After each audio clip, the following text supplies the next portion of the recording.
Good morning. Hello, everyone. Let me let the Discord know and we'll get going.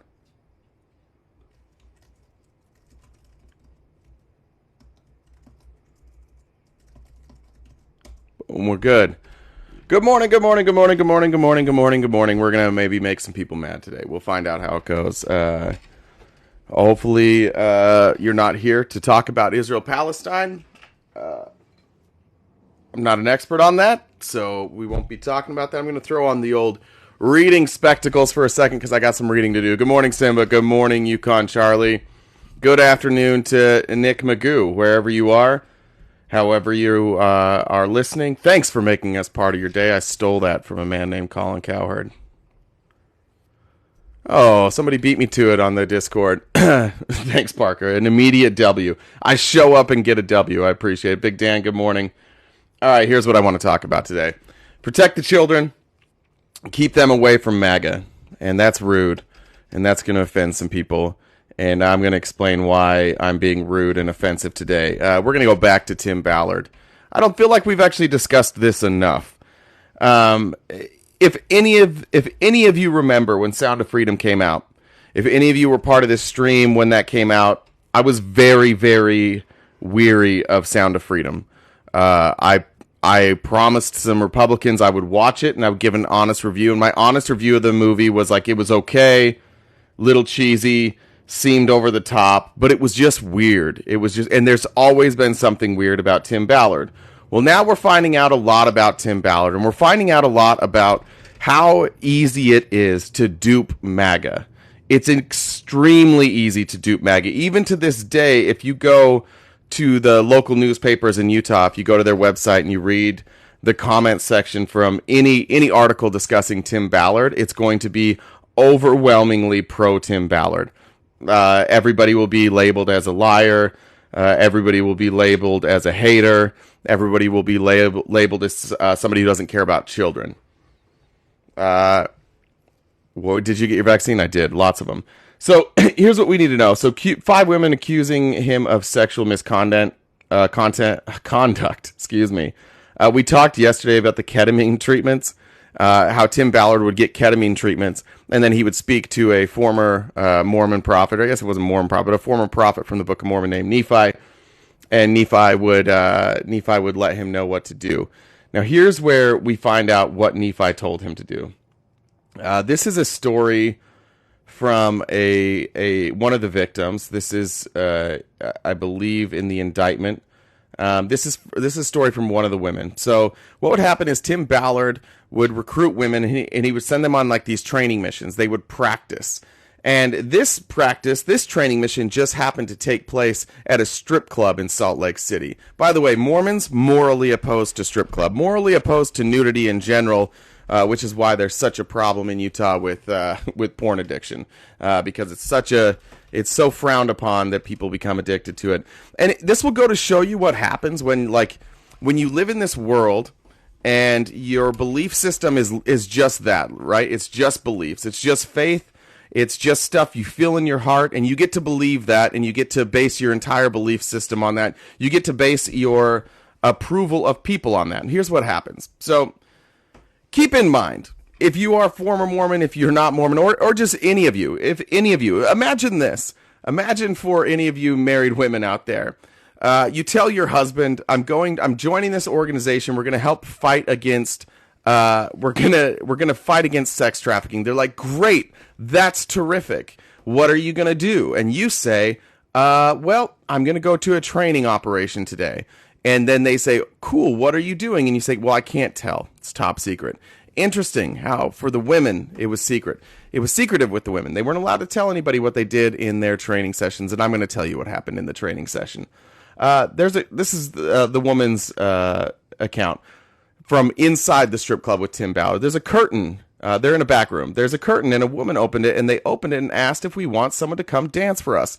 And he tells them now that I'm going to dance for him. So he tells me I need to give him a lap dance. So I start giving him a lap dance. And next thing I know, his son opens the curtain. By the way, his son, his like 20-year-old son is at this strip club, or 22, I think, recently returned Mormon missionary, very Mormon. And in other depositions, it said that the son basically told somebody that like their dad had given him some pill and now he felt really weird. Okay, so he felt weird. His son opens the curtain, and I'm staring him straight in the face. This is a woman staring the son of a married man in the face in a strip club while she gives him a lap dance. And he's watching me give his dad a lap dance. I lost it. I came unglued. Blaine, his son, turns around, says sorry, and walks away. I told Tim I was done. I freaked out. I told him we're all done. We're all leaving. This night is over. I told Tim he lied to me and told me that this would not happen. They all promised me. When I walked out of that room, Blaine was sitting at the bar. He's literally staring at this girl on a pole with her leg up to her head, and her vagina is sticking out of her thong, like in the middle of her vagina. So her vagina is completely hanging out, and he's like a deer in the headlights. I grabbed him. I tell him he needs to leave. Then I went and grabbed Matt, CL, and DM. I said, we're done. I'm so upset. Blaine should not be in here. We're leaving at this point. I've never seen this older gentleman, but he's clearly part of our OUR team, which is Operation Underground Railroad. He came up to me and apologized. I just said, whatever, we're all leaving. We're all outside. Tim went over and talked to Blaine for a minute. Then mine and Tim's Uber came. We all got back into our cars and met back at the gym in Draper. I honestly do not remember my conversation with Tim on the way back. I just remember walking into the gym. Everyone was looking at me with faces like, oh shit. And I walked right up to Blaine and I asked him if his mom knew where he was that night.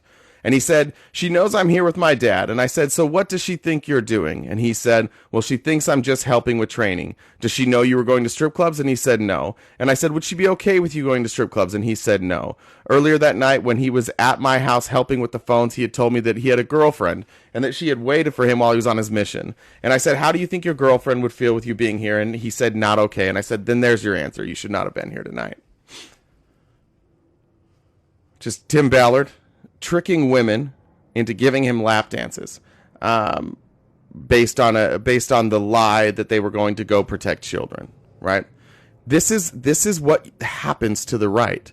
They get co-opted by and especially MAGA. They get co-opted by these things that sound, these ideas that are going to help people. Right?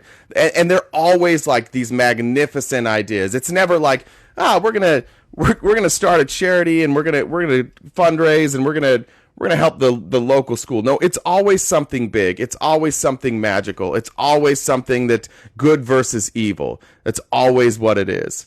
Let me get to this next one. Let's see. He set up what he called the couples ruse. He was told he said that a prophet told him to invent the couples ruse, and that it was so magnificent, it was so brilliant that only God could have told him this. And basically, he just said that if the male operators in Operation Underground Railroad did not touch the women or children, the traffickers would figure out that it was a sting and it would create danger. So he created this couples ruse, a way for him to engage with different women on each trip in sexual encounters and say that it was from God. Now, by the way, I've talked to you guys before about Lori Vallow and Chad Daybell. My business partner was involved in that story. If you don't know that story, Lori Vallow killed her husband, or unalived her husband, excuse me, and for insurance money, she was hooking up with this other Mormon guy who said he was a prophet, that they had been married in other lives.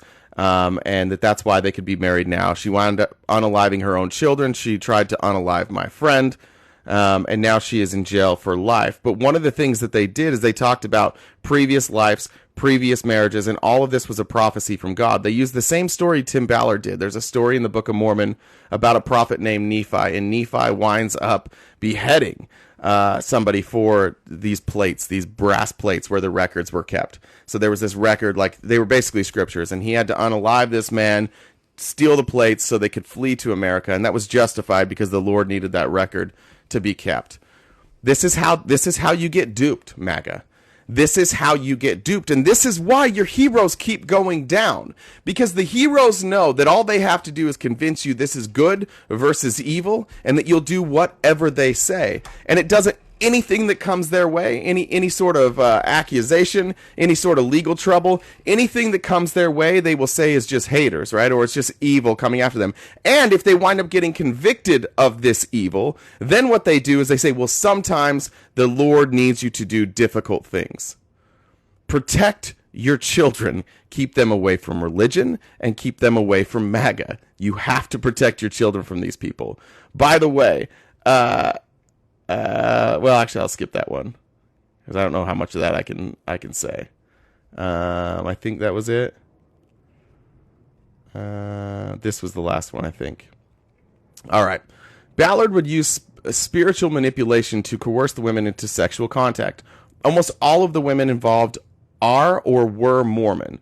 Ballard began to claim that President M. Russell Ballard, who is one of the 12 apostles in the Mormon Church, had given Ballard permission to do the couple's ruse, as long as there was no sexual intercourse or kissing on the lips, and had given him a special priesthood blessing as such. Now, M. Russell Ballard denies this, just so you know. So one of them is lying. Operation Underground Railroad Management adopted and accepted the couple's rules as a standard policy and procedure of the company and allowed Ballard unrestrained allowance on how he enacted the couple's ruse. Ballard would also claim that a passage from the Book of Mormon in which a man kills another man, oh, that's the one we talked about, Nephi, that he used that unaliving as justification for the Holy Spirit asking people to perform unconventional tasks. Ballard would claim to the women that Janet Roussan, who was like his spiritual advisor and was supposed to be a medium, told him that he had been married to them in a previous life, and so their conduct was appropriate. Additionally, Ballard would get ketamine treatments and have a scribe come in with him while he would talk to the dead prophet Nephi and issue forth prophecies about Ballard's greatness and, here you go, future as United States Senator, which we know he was going to run for, President of the United States, and ultimately the Mormon prophet to usher in the second coming of Jesus Christ. Ballard would also claim to his female ruse partners that if his wife, Catherine, were to die, he would immediately marry them. He told every single one of them the same story. MAGA, whatever your beliefs are, stop being duped. Like, you gotta stop being duped by these people. And it's so transparent. Anybody who shows up and claims to be a hero, everybody who claims to show up and be there for the children and claims that they are there by extraordinary measures or there through the direction of God, almost always that person is going to deceive you. You can't give somebody that kind of power where you have to believe them despite all the evidence in your face. And that's what you did with Donald Trump. That's what you're doing with Jim Jordan. It's what you do with Steve Bannon. It's what you guys do now. Just what you do. You just give people power over you for no reason because you don't seem to have the answers yourself. So certainly these strong men, always men, by the way, always speaking to God, always endorsed by God. Always, you see the Jesus is my savior, Trump is my president. The link there, it's uncanny. This, for everybody out there who's Christian, I don't care. You can be Christian if you want. You can have your beliefs. If they mean a lot to you, if they help you in your life, that's terrific. But please understand that if you believe in things that you have no proof of, if you believe in things that you cannot prove, you are a target. You will always be a target. And people with ill intent know that you're the easiest target. And that's why they come after you. That's why they go to your groups. That's why they don't wind up in other groups that don't have beliefs that are based on things that aren't real, things that aren't right in front of our face. That's why you guys wind up with people like Russell Brand. That's why. And for the MAGAs, I'm hearing that the MAGA comments is crazy in the comments right now. This is what I'm talking about. I'm reading you a fucking story of a guy who used these type of beliefs to coerce women and to hurt people and to steal money, all under the ruse of saving children, and you're in here mad at me. MAGA gets mad at me. This is another sign that you're in a cult. When you get mad at the people who expose things that are just real, and it makes you mad, that's like the surest sign. I remember when I was Mormon, I was 12 years old. One of the things my parents were most proud of me, somebody came up to me. There was like a protester. I think we were in Missouri, maybe. I don't remember exactly where we were, but there was we were at some Mormon site. And somebody came up to me and they had a sign and they said Joseph Smith was a fallen prophet. All that really means is that like he was a prophet, but then he fucked up and he wasn't a prophet anymore. And I said verbatim, the only fall that Joseph Smith ever took was out the Carthage jail window. By the way, Joseph Smith, some people stormed this jail that he was in Carthage, Illinois. He was shot. He fell out of the window. My mom was so impressed with that. She told everybody that. She thought it was so impressive that her son said that. Turns out there was some real reasons for people to be upset with him. And it turns out if he was a prophet, he certainly was a fallen prophet because he was marrying children. He was marrying other people's wives. He put out a hit on the governor of Missouri. Plenty of things. He burnt down a printing press because they dared to say that he was polygamous, which was true, which he denied at the time. This is what happens.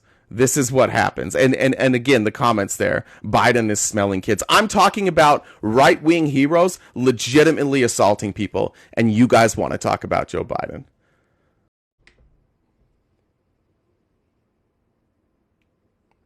Hey, Jake. Maggie, you're welcome in the box there if any of you aren't cowards. We can certainly talk about this. I love all of you anyways. I think you're kind of annoying though. Yeah, Trump was Epstein's bestie, but Biden's supposed to kids. All right, no go on Jake there. Box is empty. Let me read you guys something that Whisper sent me. I think this was important. He thought it was important. I agree with him. This is out of Forbes this morning. Fearing a mass execution video, schools urge families to delete TikTok and Instagram. A Hamas spokesman, or as Donald Trump says, hummus. By the way, before I get into this, does anybody think that if you asked Donald Trump who Hamas was, how they were, like where they came from, and what their beliefs are, do you think Donald Trump could tell you a single solitary fact about Hamas? I don't think so. Not without prep work. Like if you were able to catch him and he was being honest, he would not give you an answer of who Hamas is. There's no way. He has no idea. You wouldn't say hummus. You just wouldn't say hummus. You would know how to say it. A Hamas spokesman has warned that the organization will post unalivings of civilians it has captured if Israel targets people in Gaza without warning. In addition to at least 150 Israelis who were kidnapped, at least 20 missing Americans may be among the hostages taken by Hamas, the White House said Tuesday. The U.S. government has designated Hamas a terrorist organization and several of its members as terrorists. Here's the notice. Dear parents, we've been notified that soon there will be videos sent of the hostages begging for their lives. Please delete TikTok from your children's phone. We cannot allow our children to see them. It's hard for us. It's impossible for us to digest all of the content displayed on various social networks. Local psychologists have reached out to us and informed us that the Israeli government is urging parents to tell their children to delete Instagram and TikTok immediately. We strongly advise our students to do the same as soon as possible. As one Israeli psychologist noted, the videos and testimonies we are currently exposed to are bigger and cooler than our souls can contain. So I thought that was important for those of you that have kids. Make your own decisions on that, but might be something to be aware of, that this is war, and it is in this day and age. Unfortunately, a lot of war is also fought via social media. It's about messaging. It's about how much outrage you can foster. David, welcome.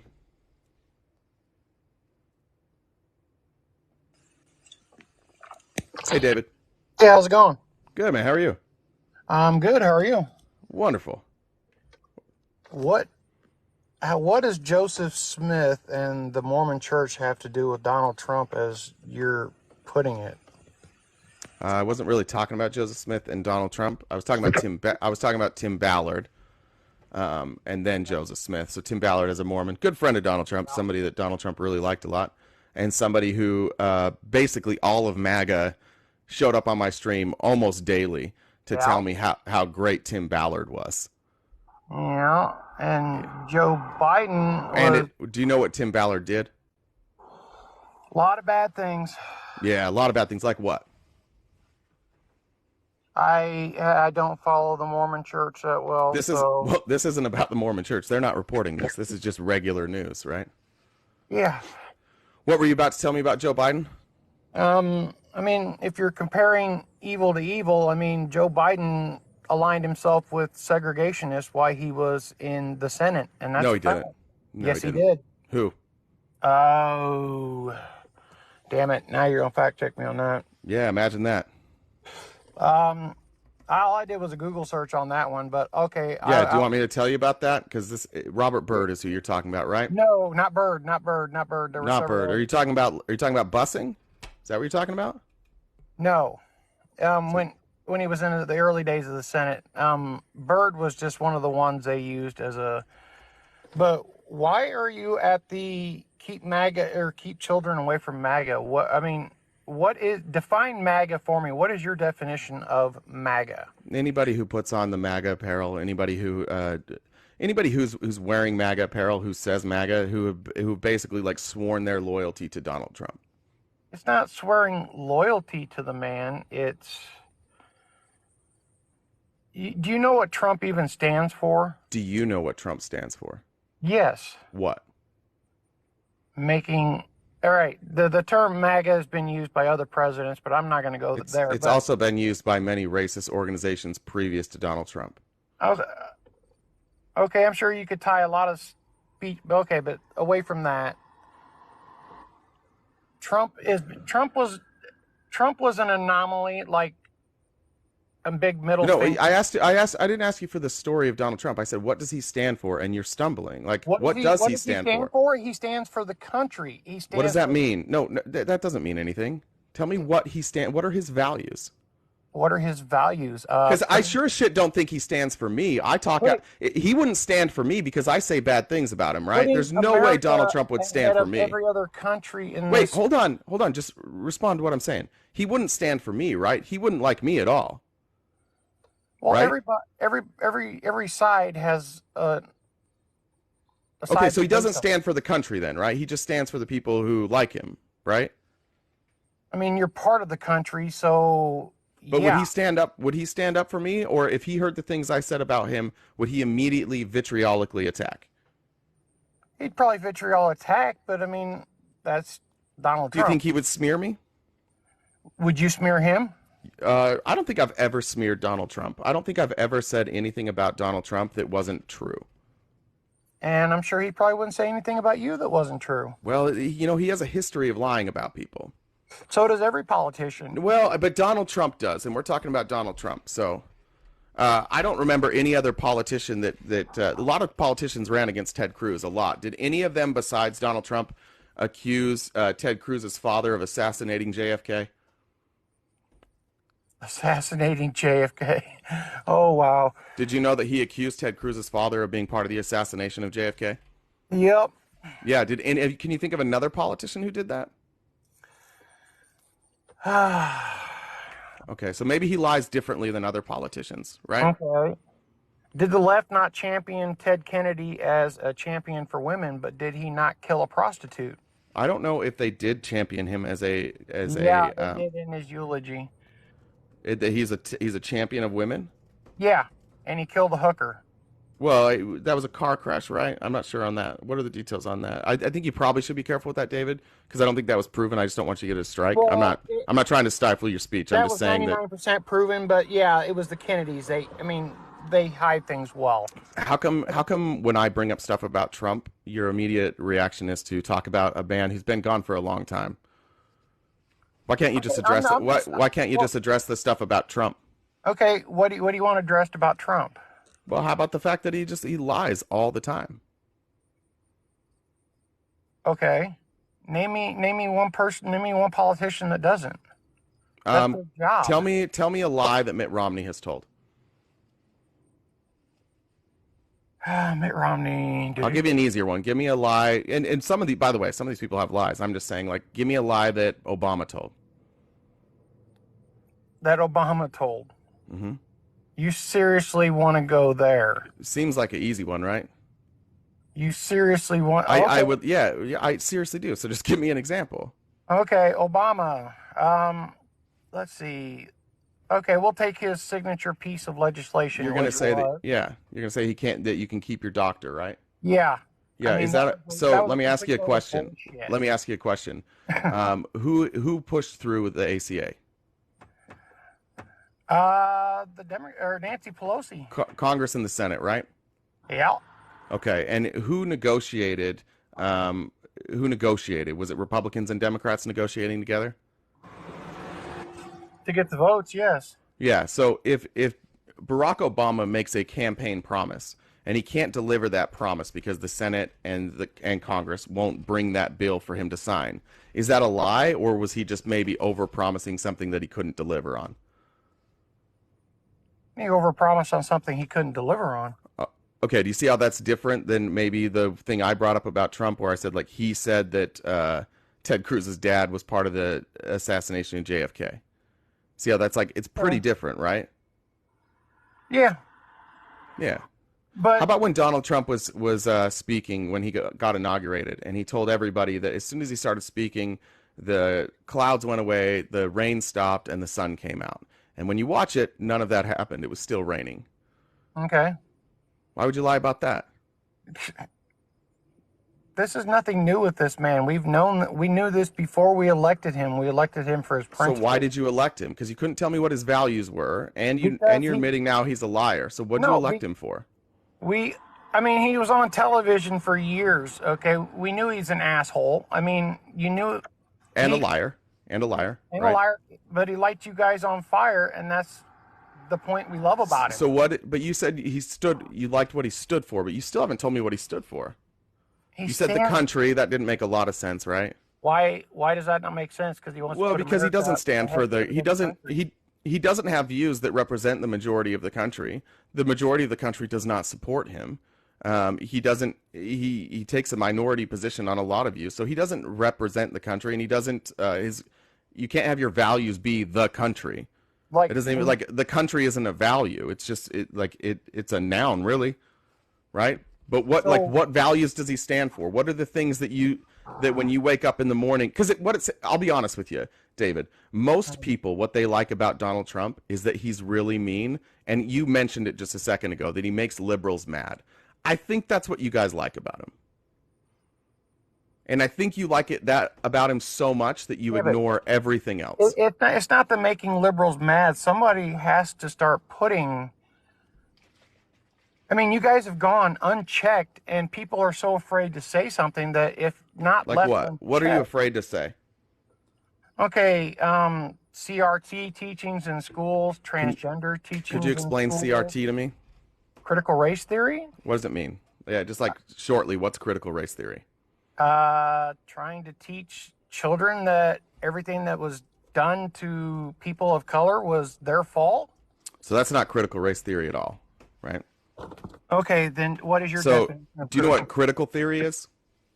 No, I didn't take. Okay, so critical theory is just when you're looking at so let's say you're looking at the history of our country and you would look at the way things shaped and or how things were shaped and you would look at it from a critical lens, meaning you're going to find things that went wrong, you're going to find things that caused problems, and you're going to look at it from a critical lens so that you learn from that and so that in the future you don't make that mistake. It's kind of what we all do, like, or what we all should do, really, like with our own personal lives and maybe with our work. We look at what went wrong, we examine it, and we decide, like, was this, could we have stopped this? Did it just happen? So critical race theory is just like a more specific subgenre of critical theory. It's looking at the history of our country through the lens of race, saying, like, how did race affect this period of time? How did race affect this moment, right? That's all it is. We already do this. You've already been taught critical race theory when you went to school. How does that affect this day and age when you got people that are wanting reparations for something that no one in this country has ever? Do you support reparations? I do, yeah. Why? Well, because we promised reparations and we never delivered on that as a country. I think the country should pay their bills. Okay, well, the people who can actually be traced back to slavery, they were promised 40 acres and a mule by President Abraham Lincoln. Correct. Okay, now what that translates to in dollars, but But you would adjust for inflation, right? yeah, you would adjust for inflation. But the thing is, now Why do you think it's a problem that we Why pay? do I Like think it's a problem? we Because didn't keep a promise. Why not pay it? everything has been looked at through the, okay, this is going to be unpopular as it fucking gets. Hold on, But David, real quick. no, David, no, real quick. Hold on. I promise I'll let you go to back to that one. But you have to understand when you're talking about reparations, we're saying like here was a promise that you would get 40 acres and a mule. This would allow you and your family to have generational wealth. Meanwhile, there are still people in this country, specifically in the South, who are benefiting from the generational wealth that was created on the backs of slave labor. There are still families, there are still organizations, there are still people who have generational wealth, who have property, who have homes because of the labor the slave labor. That's how their family built their wealth. Now, if we're not going to take that away from them and say, no, you built your fortune off of slave labor, if we're not going to take that back, well, then we sure as shit better pay the people who built that for them, right? Okay. And their ancestors. Okay, answer me one question. Who were the slaveholders? What was their political affiliation? Why does that matter? This It this matters is a lot. No, it doesn't, because you're going to say Democrats, and then They you and were I, and then Democrats. you and yeah, and then you and I are going to get in this discussion. I'm going to ask you if you knew about the Southern strategy, and you're going to say no, and then I'm going to explain how in like the 60s, the 50s, 60s, 70s, the Republicans, as they were losing votes, they saw an opportunity with white evangelical Christians in the South, and the Republicans took a hard shift, and ever since then, they were no longer the party of civil rights. They stopped being the party of civil rights. Yes, the Republican Party did great things for this country for a century, right? For maybe 100 years, but they changed. They changed, and again, even if this is true, if these are the people that freed the slaves, if you truly are the party that cares about this stuff, then why do you fight against teaching about what these evil Democrats did? It seems like this would be a win for you. Critical race theory, if you're talking about what happened during slavery, you would be pointing the finger directly at Democrats. And you guys don't want to do that. Why? This seems like it would be a win for you. Every time we point a finger at Democrats, we get called racist. So sometimes it's racist, right? How can I have an argument with somebody when just because I say I'm a conservative Republican, I get called a Nazi? I mean, where's there an argument to even be had if you've already prejudged me? Well, could we be fair here? Have I called you racist or a Nazi at any point today? No. Okay. So let's have the discussion. Sure. So the discussion is like we started with. I asked you what the values were. You still haven't given me the values of Donald Trump or the Republican Party. Then you said you didn't like critical race theory. I explained. I think the problem, if we're being honest, David, the biggest problem with critical race theory is that nobody really knows what it means, and it's a hot button issue. So on the right, they're going to tell you that like it's so bad, it's literally just teaching children to hate them. It's teaching white children to hate themselves. And on the left, we're just going to be like, oh, well, the whole reason that they're up against this is they're all racist, right? Neither one of those is true. Would you agree with that? Like, do you think that I don't think all Republicans are racist. And I don't think all Republicans are against critical race theory because they're racist, right? Like we don't have to take those extremes. We can look at critical race theory for what it actually is. And we already teach components of critical race theory in school. You learned it, right? Like if you learned about Jim Crow laws, which I didn't because I grew up in Utah and we didn't learn shit. But if you learned about the civil rights movement, if you learned about Jim Crow, if you learned about slavery, if you learned about any of this stuff, that's a component of critical race theory. Yes. So why not teach that? So let me ask you this then: why not teach that the wealth of our country and that much of the innovation of our country was built on the backs of slave labor? Why can't we teach that? I didn't say you couldn't. But that would be critical race theory. But you've got to also, you can't lean at one side. You got to say who was responsible. No. This isn't a side. No. That's not. Wait, that's not a side. There's no side there. That's America as a country. You also have got to teach that it was the Democrats who held slaves. Why? because it was. Okay, fine. I would be fine if you taught the people, mostly that the South was Democrats. You should learn that. That's true. I The don't know why South it's was important. I Democrat. don't know why it's important, but you should teach it. That's fine. But I don't think that the proponents of critical race theory would be opposed to that. Uh, See, what it feels like to me, David, is that Talk to you any think Democrat, and I guarantee you they would have a problem with that. I'm a Democrat. Well, talk to anyone in Congress. Hands up. So it's mostly, I mean, I'm a liberal. My audience is mostly liberal. I'll do this because I don't know. But put your hands up in the chat if you're okay teaching that the Democrat Party in the 1800s were the large majority of slave owners. I don't know if that's actually true. I'm guessing that's true. It makes sense. But put your hand up in the chat if you would be okay with that being taught. See what I mean, David? I don't think we really care about that.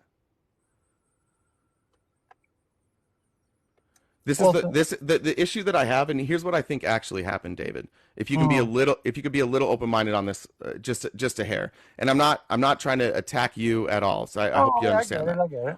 So the current in our current demographics, the people, the white nationalists, the people who are Klan people, they are overwhelmingly voting on the right. That doesn't make you racist. That doesn't mean that you're like them.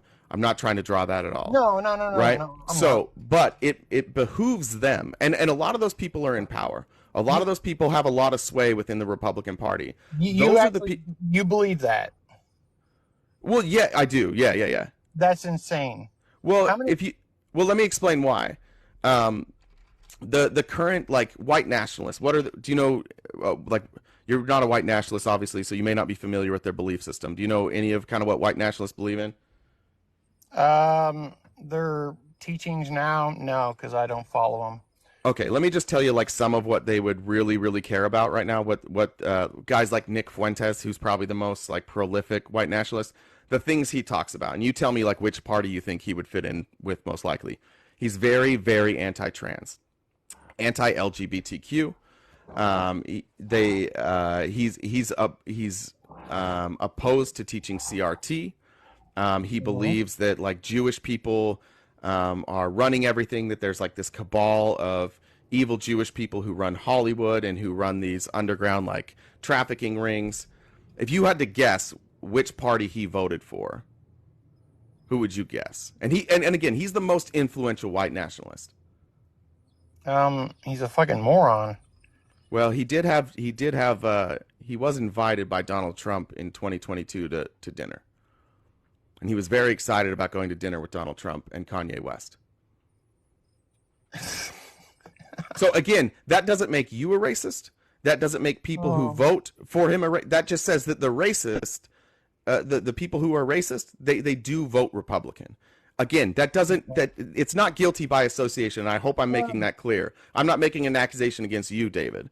I'm just saying that the white nationalists are MAGA. They really are. I mean, Fuentes wears a MAGA hat everywhere. Okay. They are MAGA. Because Marjorie Taylor Greene used to do a lot of stuff with Nick Fuentes before she finally got in trouble when she was in Congress. Stephen Miller, who was one of Trump's top aides, is a self-avowed white nationalist. Steve Bannon is a white nationalist. He works with Trump. There are a lot of white nationalists in and around the MAGA movement. They ever, quote unquote, said they are white nationalists. I've never heard Steve Bannon ever.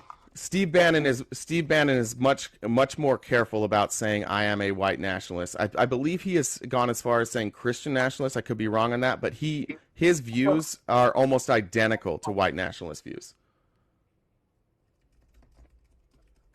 Do you think Trump is a white nationalist? I have no idea. I honestly, my honest opinion about Trump is that Donald Trump literally doesn't give a shit what your sexuality is, what color of skin you are, as long as you like him. As long as you do what he says, as long as you're on his side, I really don't think he cares. Okay. Did this country not prosper way greater under Trump than it has Biden? No and yes. Depends on what you're talking about. We had the greatest economy about ever. So there's no measure. There would be no measure where that's true.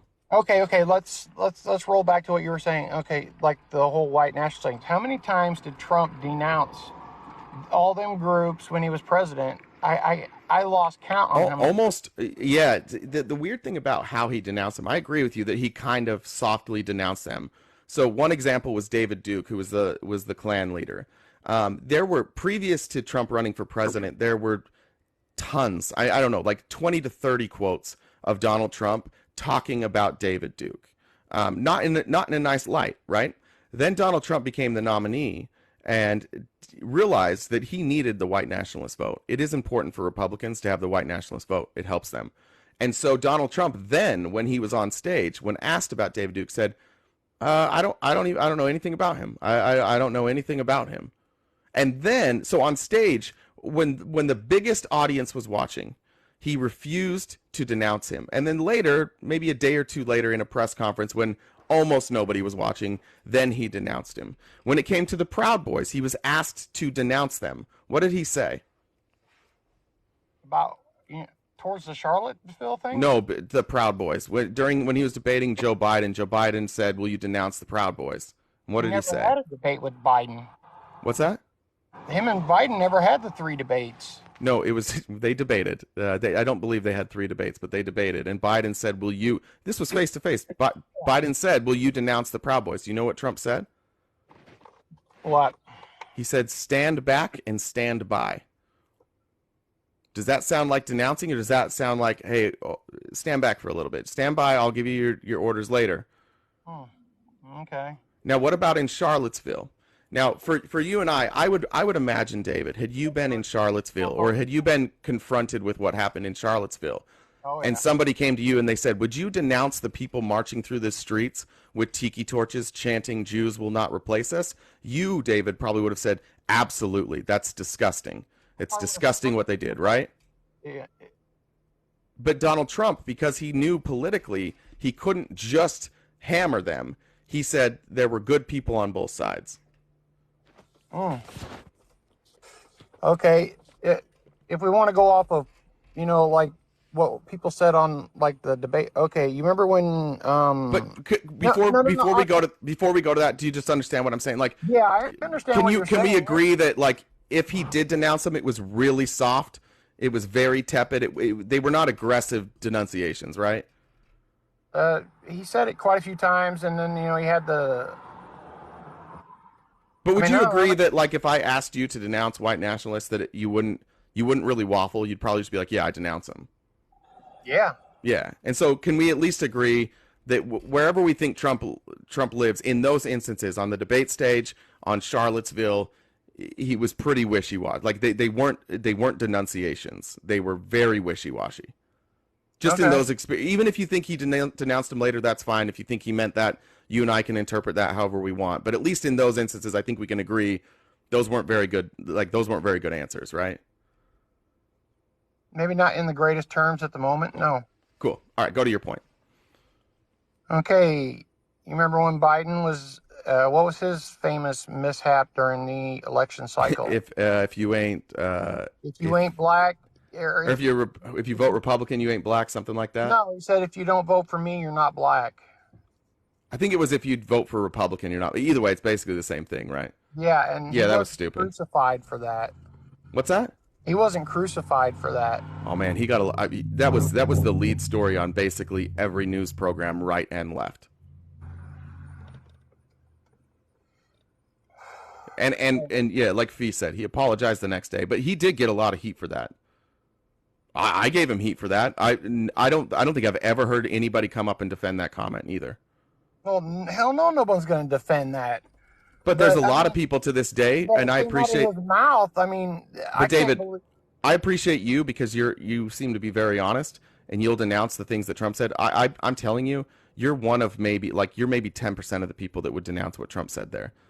Okay, I denounce, because we knew that Trump was, I mean, who he was. We've seen him for years on TV and his actions, but on the flip side of the coin, Trump stands for the country. But what does that mean, David? Like not sending aid to 300 different countries. Like right now, like what they shut. Who are you worried that he sent aid to? What did they almost shut the government down for that we're on 45 days? They want to send $100 billion to Ukraine. That's not why they almost shut it down, by the way. Well, that was one of the key factors in why, Okay, and you understand that throughout Trump's presidency, he was sending aid to Ukraine, right? I understand this, but Okay. he was reining in the money. He was making the UN pay their fair dues. He was reining in a lot of things. So he did do a good job getting a few people in the UN to pay a little bit more money. I'll give him that. But to say that Donald Trump stopped foreign aid would be absolutely silly. No, He I'm not he, saying he he really stopped he really foreign didn't aid. do anything to curtail it either. No, I'm not saying he stopped foreign aid at all. I'm just saying, I mean, Well, then like why are you criticizing Biden for foreign aid a if Trump was doing it? $100 billion and no accountability for that money. What do you mean no accountability? There was a congressman who brought up a point. Damn it, I can't remember his name. I'll have to fact check it later. That they wanted to know where every dollar of that money, the money we've been sending over there, got spent. How would you do that? How would you even do that? How would you possibly do that? I mean, it could be broken down into weapons, troops, medical. I mean, it could be done. If you can't break it down, then how are they gonna, take billions of dollars and just spend it? I mean, That's kind of the way. Like there are things that we do. There are mechanisms that we put in place to track spending for humanitarian aid. For example, the money that just went to Iran, the $6 billion that went to Iran, that's run through a third party. So the only way Iran can even access that money is they have to come basically with a proposal saying like, here's where we need money for humanitarian aid, and then it has to be approved by us and the third party to release those funds, right? So that's kind of new. Yeah, That's a really good thing that Biden did, right? $6 billion went to Iran. Okay. And it was their money, right? Did you know that? Trump did originally stop that, correct? It was stopped, but well, sort of. He Biden sort restarted. of. So he did it for 2 years, then he stopped it, but it was their money. You do know Iran's one of the biggest sponsors of terrorism, and a lot of the money probably went to Hamas. Absolutely. Yeah, I So don't why did we like give them giving I don't $6 like billion? giving money. I don't like giving money to Iran, but this is their money. This isn't our money. Because we So promised it to them? we confiscated the money from them. It's not our money, and we can't confiscate money from people and then use it for us. It's been held for a while, and we're releasing it now on the condition that it go only to humanitarian aid. To humanitarian aid. So I guarantee a lot of it went to Hamas, and what just happened. No, this is the thing. Like it can't unless it's going to like.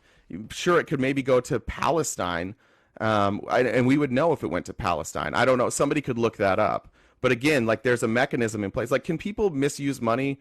Certainly. Could Iran maybe figure out a way to get around the rules? Sure. I don't know how, but sure they could. But it doesn't change the fact that we set it up in a way that it's for humanitarian aid. Why did we hold their money to begin with? What's that? Why did we hold their money to begin with? Well, I think we were holding it because of the hostages. And because of their nuclear program. Yeah. I mean, you would and agree funding terrorism. Yeah, all that. You would agree Iran having a nuclear weapon would be very, very bad. Yeah. And them supporting Hamas is very bad. So it looks like it was frozen in 1980. We froze $11 billion of their assets. It was the first time. So, anyways, what was the question you asked? Sorry. I was saying you would agree that them having a nuclear weapon would be very bad. Yeah. Them supporting Hamas is very bad. Agreed. And well then why do you think Trump withdrew from that deal then? Like if we're worried about Iran getting a nuclear weepon, Trump withdrew from that deal in 2018. That's what this was all about. Why did Biden give them their money back then? Because because he wanted to undo the withdrawal from the Iranian nuclear agreement. Exactly. It was Wait, hold on. We had a deal with Iran to not make nukes, right? And Trump withdrew from that deal, essentially saying like, Iran, go do your thing.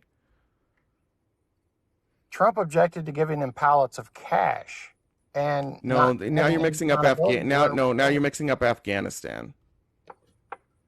You're mixing up Iran and Afghanistan, I think. no, we gave a pallet of cash to Iran. I think it was Afghanistan. Nope, it was Iran. Let me look it up. Oh, you're right. 1.7 billion. Yeah, you're right. Again, that was their money. Okay. What do you It and was actually it was 400 million in cash. It was the first installment of a 1.7 billion dollar settlement. So it's not a payment. It's just them getting their money back after an agreement, right? okay, yeah. Again, though, could we go back to? I do feel like we've been here. I keep asking you to tell me like what MAGA stands for, what values they stand for, and so far all we've been able to do is keep criticizing like what Joe Biden did. Okay. Now that I've given you plenty of What is opportunity what is to run MAGA? that down, could you tell me what MAGA stands for? Uh, uplifting the U.S. What does that mean? Means getting our own people out of poverty instead of worrying about the rest of the world. Do you know that the biggest transfer of wealth from the middle class and the lower class to the upper class happened under Trump? Are you talking? When Trump set up tax cuts where the middle class tax cut expired, but the tax cut on the rich people didn't expire, would you say that that's helping out the everyday American, or do you think that that's maybe just going towards the rich people? Okay. It went towards a lot of the businesses. That is correct. But you do realize, What happened is when it went to like that money never trickled back down, right? That was the whole idea. If you cut taxes on the rich, everybody else will make more money. But we've done this for 40 years. And what we see now more than ever, at no other time in our country has the disparity between the rich and the poor been bigger. At no time in the history of our country has the disparity between the rich and the middle class been richer or been greater. We are seeing an oligarchy forming right in front of our eyes, and that's due to trickle down economics. That's due to the type of policies that Republicans are still advocating for today. You're doing nothing. The Republicans have done nothing to help the poor. They have done nothing to make things more equitable for the poor. All they have done is deregulated so that these massive businesses could take over and dominate the economy. so you would rather see a centralized government system? We have a centralized government. What are you talking about? No, I mean the government run everything. Not run everything. Tax rich people. Stop letting them hoard wealth. Make the system more equitable. Make it possible for somebody who comes from nothing, who has very little, to start a business and be successful. Take away all the barriers to entry. Take away the oligarchs that can run them into the ground. Right? Like the amount of businesses that have been killed in this country because Oh yeah. we let Walmart take over is astronomical. Tire Walmart, centers, Amazon, tire and centers, optometry, grocery, apparel, all these stores, all these little places that people made their money, where they could own their own business, they could live the American dream, and they could run that business in their hometown for their entire life, and then they could sell it when they were done, and somebody else could run it. The American dream has been completely wiped out by corporations, and nobody does more for corporations than Republicans. Now, do Democrats also help corporations? Yeah. Do I hate that too? Yeah. But I do think Democrats do a little bit more to fight against corporations. The number one recipient of welfare in this country is corporations. Massive corporations. Nobody gets more free money than the rich. yep. I mean, And that's what MAGA stands for, though. personal business or personal people or business entities. Both. I mean, I'm not trying to like say anything. It's an example. It just happens to be Donald Trump. But do you really think it's an equitable situation when Donald Trump paid $750 in taxes? The same year Donald Trump paid $750,000 in taxes, I paid roughly. I paid. I think that was 2018. I paid roughly 40% of my income in taxes. Yeah, me too. Yeah, and Donald Trump paid $750. And what do you think? Do you think when he became president, he went in and changed those laws so that he would pay more like he said he would? No.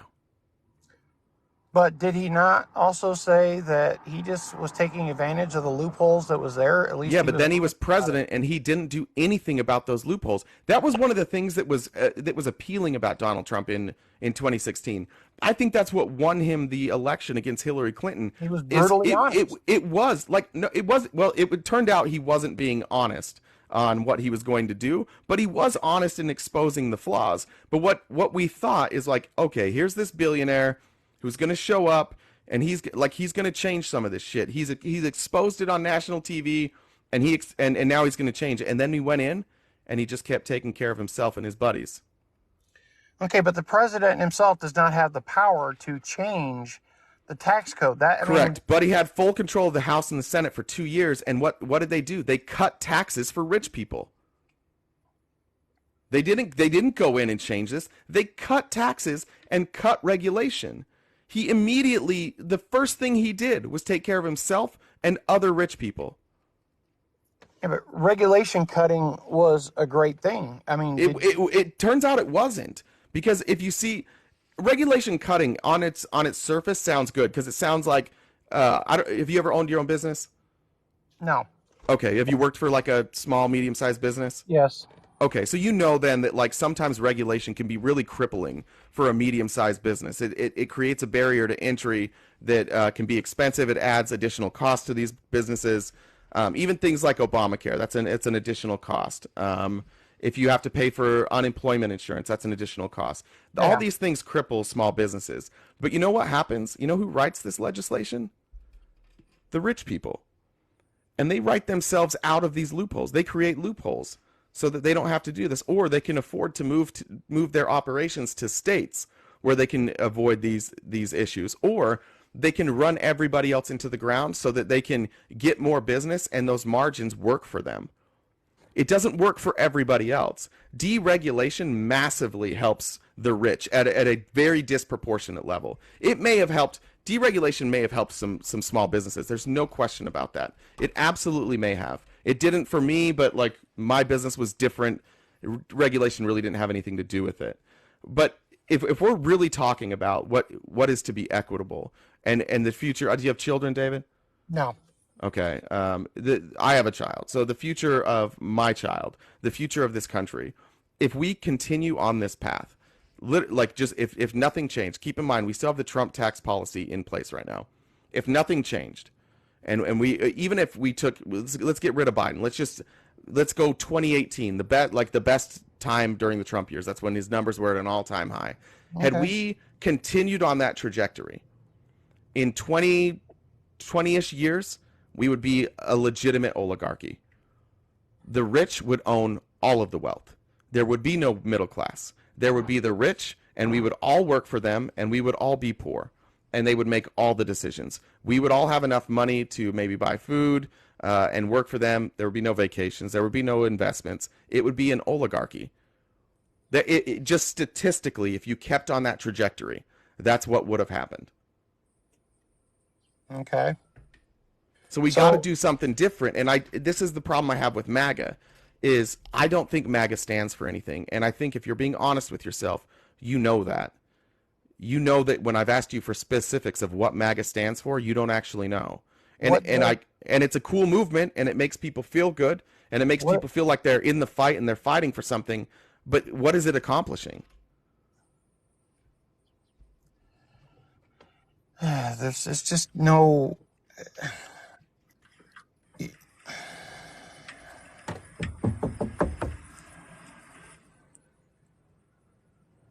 There's no leeway because, I mean, anyway, any side.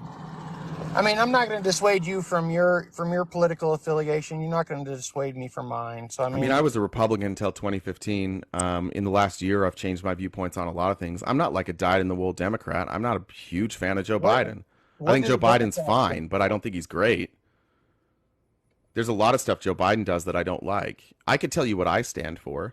And I could tell you the people that are in politics that I think reflect my beliefs. I don't think Joe Biden's the closest person to my beliefs, but at least I can substantiate them.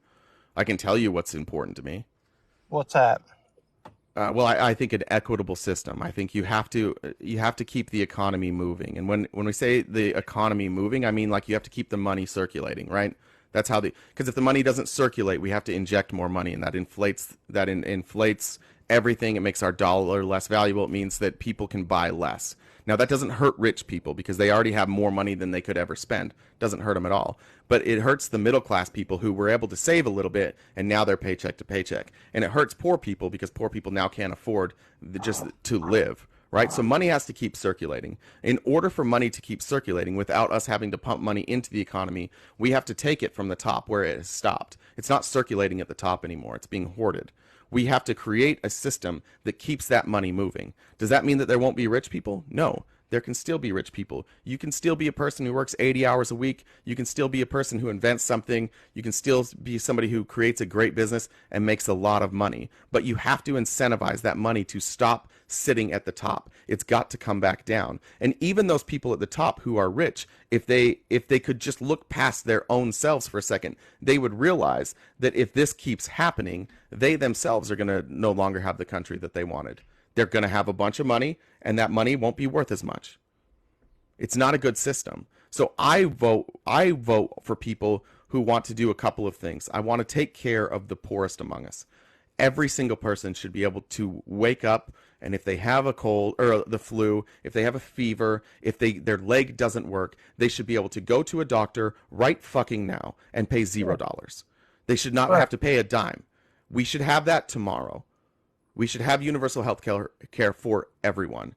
I will You should agree not. with you on that point. Yeah, I think that if you make $10 million a year, every dollar after that 10 million, you should be taxed at 90%. 90 cents of every dollar should go back into the government to pay for things like healthcare, for roads, for education, things that But will actually make us better. The countries that are beating us now in education, you can look at China, you can look at Scandinavia, you can look at some other countries in Europe. The countries that are better at education than us invest in education, and education for them is largely free. They don't pay much. They're not taking out $250,000 in student loans to be educated. okay, These okay, are the type of things we could do. I And want by the way, I want we to used to do piggyback that on in your this point country. Go ahead. of like single payer or what you're talking about. Like I don't know if you want Medicare for all or Medicare for all is what I would go for. okay. I would be 100% for that, but we have to do some things as a nation that is not going to be popular. True. Like Okay. what? Do you ever like watch any other political commentary from other countries, say Australia, Great Britain, or even Canada? Yeah, some. You do know they have television shows, each country, that, like we got this is going to be the part that's not liked, but their immigration system. Okay, we cannot have these programs if we have people that just keep pouring and pouring over the border Why not? because we can't. It's not feasible. It's not, well, but it'd be less But expensive than what you we're do doing now. realize that Wait, those but countries have strict, tight borders. You get caught, the person that is employing them gets fined. I know, particularly in Great Britain, it's like up to a 50,000 pound fine per person, and they okay. immediately get deported. There's no ifs, ands, or buts. Okay. So could I offer a solution to that I Um, think that would be um, popular with everybody, or at least should be popular with everybody? I would say this: there's 9 million jobs in this country that are unfilled currently. 9 million. There are roughly, I think, the last I saw, the estimate was 11 million people here who are undocumented, right? Who either have overstayed their visas or came here illegally. There's roughly 11 million people right now in this country who cannot work, who can't pay taxes. Why, if the system that we're looking for is affordability, why not, when we have all these open jobs and we have, like, because people don't have as much money now, like my generation, we're having way less kids. The boomers are dying off. We lost a lot of them during COVID. and we're not replacing them with more children. We're going to have a workforce problem. We absolutely are. So why not just make our immigration system easier? Why not make it easier to come here and quickly work? Because if Well, you're working and you're working legally, you're paying into the system too, I right? I also have a comment back to piggyback on that. Why not take, like Great Britain here a few years ago did a massive welfare reform that said nobody, that they did their entire country, nobody on welfare will make more than the average person making minimum wage, because there were people that were getting in excess of £100,000 a year. Now, take a lot of these people that are, that can work but don't, make them work set amount of hours, How and many people? How many people do you think are not working? Like, what percentage of the people on welfare do you think can work but they just don't? it's a smaller percent, but it's got to be 5 to 10. Okay. So how would you even like how would we even fix that? You have to work a set amount of hours to keep No, your. how sorry, that was a bad question. That was my fault. How would we figure out who can work and who cannot work, and how would we then force them to work? We just cut them off. How would we figure out if they can work? Well, I mean, it'd be like a system of, like, like when if I don't know if you know anybody that's ever applied for, like, disability or things of that nature. Like, they make you go through a screening, things of that Hmm. nature, to determine what you could do, what you can't do. And if you can't, then that's fine. But if you can, then contribute a bit. Okay, but again, see, like the the problem with what you're saying, like here's a problem. There are people who maybe are getting welfare that could work, but they don't. But we don't really have a solution for that. However, we do have a solution for the immigration problem, right? We can make it easier to work. Like Yeah, I but don't know what I don't know how we solve what you're talking about, but I do know that if we brought in 2 million people and gave them the ability to work and pay taxes, that we would suddenly have 2 million people paying into the system. I don't know how many I don't know how many people we would pull out of the welfare system that can work that aren't. I have no idea what that number would be, but I know it would be really, really difficult to do. And in order to do that, you would have to rely on the government being involved in people's medical decisions, right? Involved in their personal medical decisions, their personal medical history. And I don't love that. I don't love the government being able to come in, go through your medical records, and be the determining factor of like who can work and who cannot, and like well, that'd be policing the that way. same fact as what you guys proposed for, sensible gun legislation. You are Well, willing to let the government go. I'm pro Second Amendment. I was I going to own. say, well, most on the left are willing to let the government go through your medical records to see if you've ever been, on medications, institutionalized, whatever. So sort of. You wouldn't have to go through their medical records for that, right? It would create a registry. So if you were somebody, it wouldn't say specifically what your medical issue is. You would be placed on a registry saying like one of the conditions was met. So it's not really the same there, right? Yeah. Yeah. But you're But gonna. again, why not just allow But how many? why not just allow people who are coming here to work and to pay taxes and to pay in the system? You remember? I don't know how old you are, but do you remember Reagan? He was He granted I was he not granted alive during the Reagan amnesty years. to all the ones that were here at the moment. What's that? Reagan granted amnesty to, God, how many was it? It was over 400,000 that were here at the moment when he was president. And it was supposed to stop after that because they were supposed to deal with this problem. Looks like it was 3 million immigrants. Okay, yeah, maybe it was Yeah. because that was when the Cuba let all their, basically emptied their jails and let everybody just come over here, and we had to deal with that issue. Okay. But so you think everybody that just crosses the border should just be allowed to stay? No, no, not necessarily, but I think those that are coming here for work, and it's most of the people crossing legally are doing that. Most of the border crossings are legal. You know what I mean? Yeah, Like they most of them self aren't legal. Yeah, illegal. they And self making our legal. system better. And then again, one thing that you mentioned earlier that I liked when I think you were talking about Great Britain is that to go after the companies that hire people who use illegal labor, right? Yes. Those companies would include the Trump organization, by the way, multiple times. I'm sure a lot of sitting congressmen and senators have housekeepers that don't have papers either, but That's I don't know about that. I don't know you'd about. be surprised. I would highly doubt that, to be honest.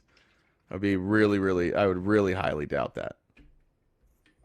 I've never heard of that. I mean, it's probably happened. I can't think of a single example of a time that happened. We can only deal with reality, right? And the reality is Donald Trump did hire a lot of illegal labor, whether we like it or not. But Yeah, I again, mean, like what you're but mostly doing is criticizing all these things. But you, in all this time, we've gone maybe 30 minutes. You still haven't told me anything that the Republicans are offering or what they stand for. And I wonder if you recognize that. Like I haven't heard a single Republican solution or a single like idea that Republicans stand for outside of you said the country. I don't even know what that means, but comprehensive immigration. what's their plan for comprehensive immigration? I mean, it's what Trump originally started, but I know you don't like it, locking these borders down. Well, he didn't lock the borders down. Well, I mean, you know what I mean. Finished building this What? wall. Well, he got 14 miles done. He got way more than 14 miles. He got 14 miles done. They've tore a bunch of it back down. No, he completed 14 miles of wall.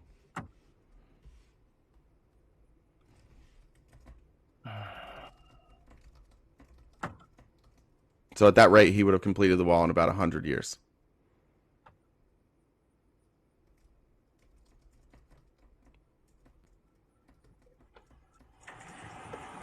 I I don't know what the solution is right now, but I do Well, know that I just wonder if it should concern you that like nobody in your party seems to be giving any solutions. I haven't heard a Republican in years since Trump left. I haven't heard a Republican come up with any sort of plan that was going to fix anything. I've yet to. I can't get anybody to come up here who's a Republican who can tell me anything other than fuck Joe Biden, Biden, Democrats, Democrats, Democrats. oh, And I don't I've give. yet to hear. I've yet to hear from somebody that's like, here's what Trump's going to do. Now I I've read what Trump is going to do. I'm an I've read independent. it on his. I don't give two shits Well, about Biden or Trump. I mean, I I think vote you for care whoever's about the best out there. David. Every single time somebody comes on and says they're independent and they don't care about Trump or Biden, they spend the entire time talking bad about Biden and defending what Trump did, which is what you're doing. I wish you'd be a little more honest. You are MAGA, and that's okay. You can. I'm not going to like criticize you just for being MAGA, but like let's not pretend that we're not, right? Um, Not MAGA. Actually, I voted for my governor. I actually voted for a Democrat. Who'd you vote for president? No, my governor. I know, but who'd you vote for president? Last time, Trump. Yeah, yeah, and the time before that, Dude, sometimes, right? yeah. Yeah, that's what I'm saying. Like clearly you have, Okay. and if Trump and would versus you vote? Joe. Are you supporting Trump again for 2024? It depends on who the Republicans kick out of the caucus and if Joe's the leader. Because Wait, I mean, you got to admit, right now, Joe is not looking good at all. yeah, he's looking better than Trump, but yeah, he's not looking great. Every poll that's out there says Trump. If they had the election right now, Trump would beat his ass. That's absolutely untrue. Okay. You're talking about no. There was like this ABC poll that came out that had Trump up by 10, and if you look at the way that poll was sampled, it's a really shitty poll. But if you look at like the I'll pull it up right now on 538. I can look. Biden just October 6 to 8 morning consult has Biden +1 against Trump, +3 against DeSantis. Marketing resource group. Oh, that's governor. Harris has Trump up 4. Signal has Biden and Trump in a dead heat. Reuters has Biden and Trump. Why do they have two polls? This is weird. They have them in a dead heat and oh, I see. Let's go to the slanted poll. Dead heat. Yeah. For the most part, it's a dead heat. I mean, wouldn't that be defining logic? Shouldn't Biden, if he's done such greatness, shouldn't he be like, I don't think Biden's well, been great. Honest to God, if Republicans had like an ounce of sense in them, they would dump Trump right now. They would run Chris Christie or Nikki Haley, and they would blow Biden out of the water. oh, hell no. But they're obsessed with Donald Trump. Chris Christie's a moron. Chris Christie is so much smarter than Donald Trump, and so is Nikki Haley, and Well, both of them have appeal. Donald Trump is viewed as essentially like a cult leader, and he's remarkably stupid. He says much dumber things than Joe Biden, much dumber. He was talking about how solar wind turbines are causing like 3 whales a week to wash up on the shores of South Carolina. That doesn't even happen.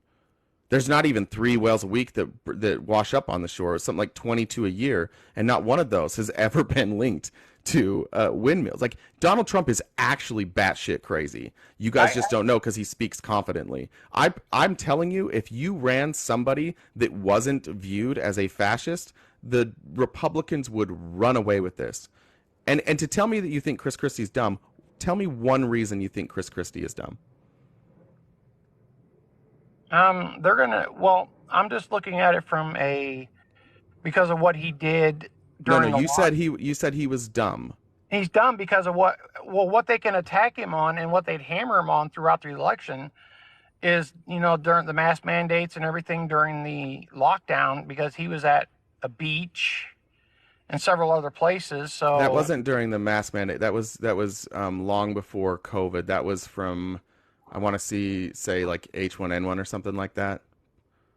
I can't remember, or maybe it was just. I don't remember why the beach was closed down, but that wasn't COVID related. Chris Christie worked for Donald Trump. He wasn't the governor during COVID. that of him and Nikki Haley did ads for the NRA. So yeah, they'd hammer her to the floor. No, listen. You said they were stupid. Explain to me why a guy like Chris Christie is stupid. Chris Christie is probably the smartest person on that stage. Compared to DeSantis? Yes, DeSantis might be the dumbest person on. See, this is the problem. Like, you guys, you don't realize what you're seeing. Ron DeSantis is remarkably stupid. Ron DeSantis can't argue, he can't articulate his point. He's just running a grievance campaign. He just says like trans people, woke this, woke that, Biden crime family. He just speaks in like simple terms, which so people understand what he's saying, but he's not saying anything. Yeah, their debates have been crazy. Yeah, but Ron DeSantis has looked the dumbest. I don't understand. Honest to God, like, I cannot figure out how you can look at that. You can look at that stage and say that Nikki Haley and Chris Christie aren't head and shoulders above everybody else there as far as intelligence goes. Personally, who I would like to see out of the list of the ones that are on there is that the Indian gentleman. What's his name? Vivek. Yeah. Also, literally a scam artist that says nothing. Of course you were going to say Vivek. Do you know that Vivek ran a pump and dump scheme to make all of his money? Vivek is an idiot, and Vivek is literally a fascist. This is what I think, David, and you need to look at this. You choose who you like based on if they say things very simply and succinctly and that you can resonate with it, and they say it confidently so you like it. But what they're saying is fucking crazy. They are actually advocating for fascism. Vivek wants us to only burn fossil fuels. Do you know how stupid that is? Do you know how stupid that would be as a country for us to shift our focus back to fossil fuels and manufacturing? Why? The whole world is leaving fossil fuels. So if we go back to fossil fuels, we no longer are a world leader. We need to innovate. The reason we've been great as a country is because we've been ahead of the curve. Vivek is saying go backwards. And you like that because I don't know how old you are, but you grew up in an era when we had a lot of gas and we had a lot of manufacturing. So in your head, it makes sense that we would go back to that and it would work. But it wouldn't. Nobody wants to work in a factory. Nobody wants to breathe shitty air. Nobody wants the planet to like continue to have like all the effects of climate change. Nobody wants that. Vivek isn't even running for president. He's running for Fox News. He's a news clip guy. He says dumb shit. He's appealing to the right wing. Like, dude, I don't know what to tell you about this. If you honestly think Vivek is a good option, I don't know what to tell you. That's crazy.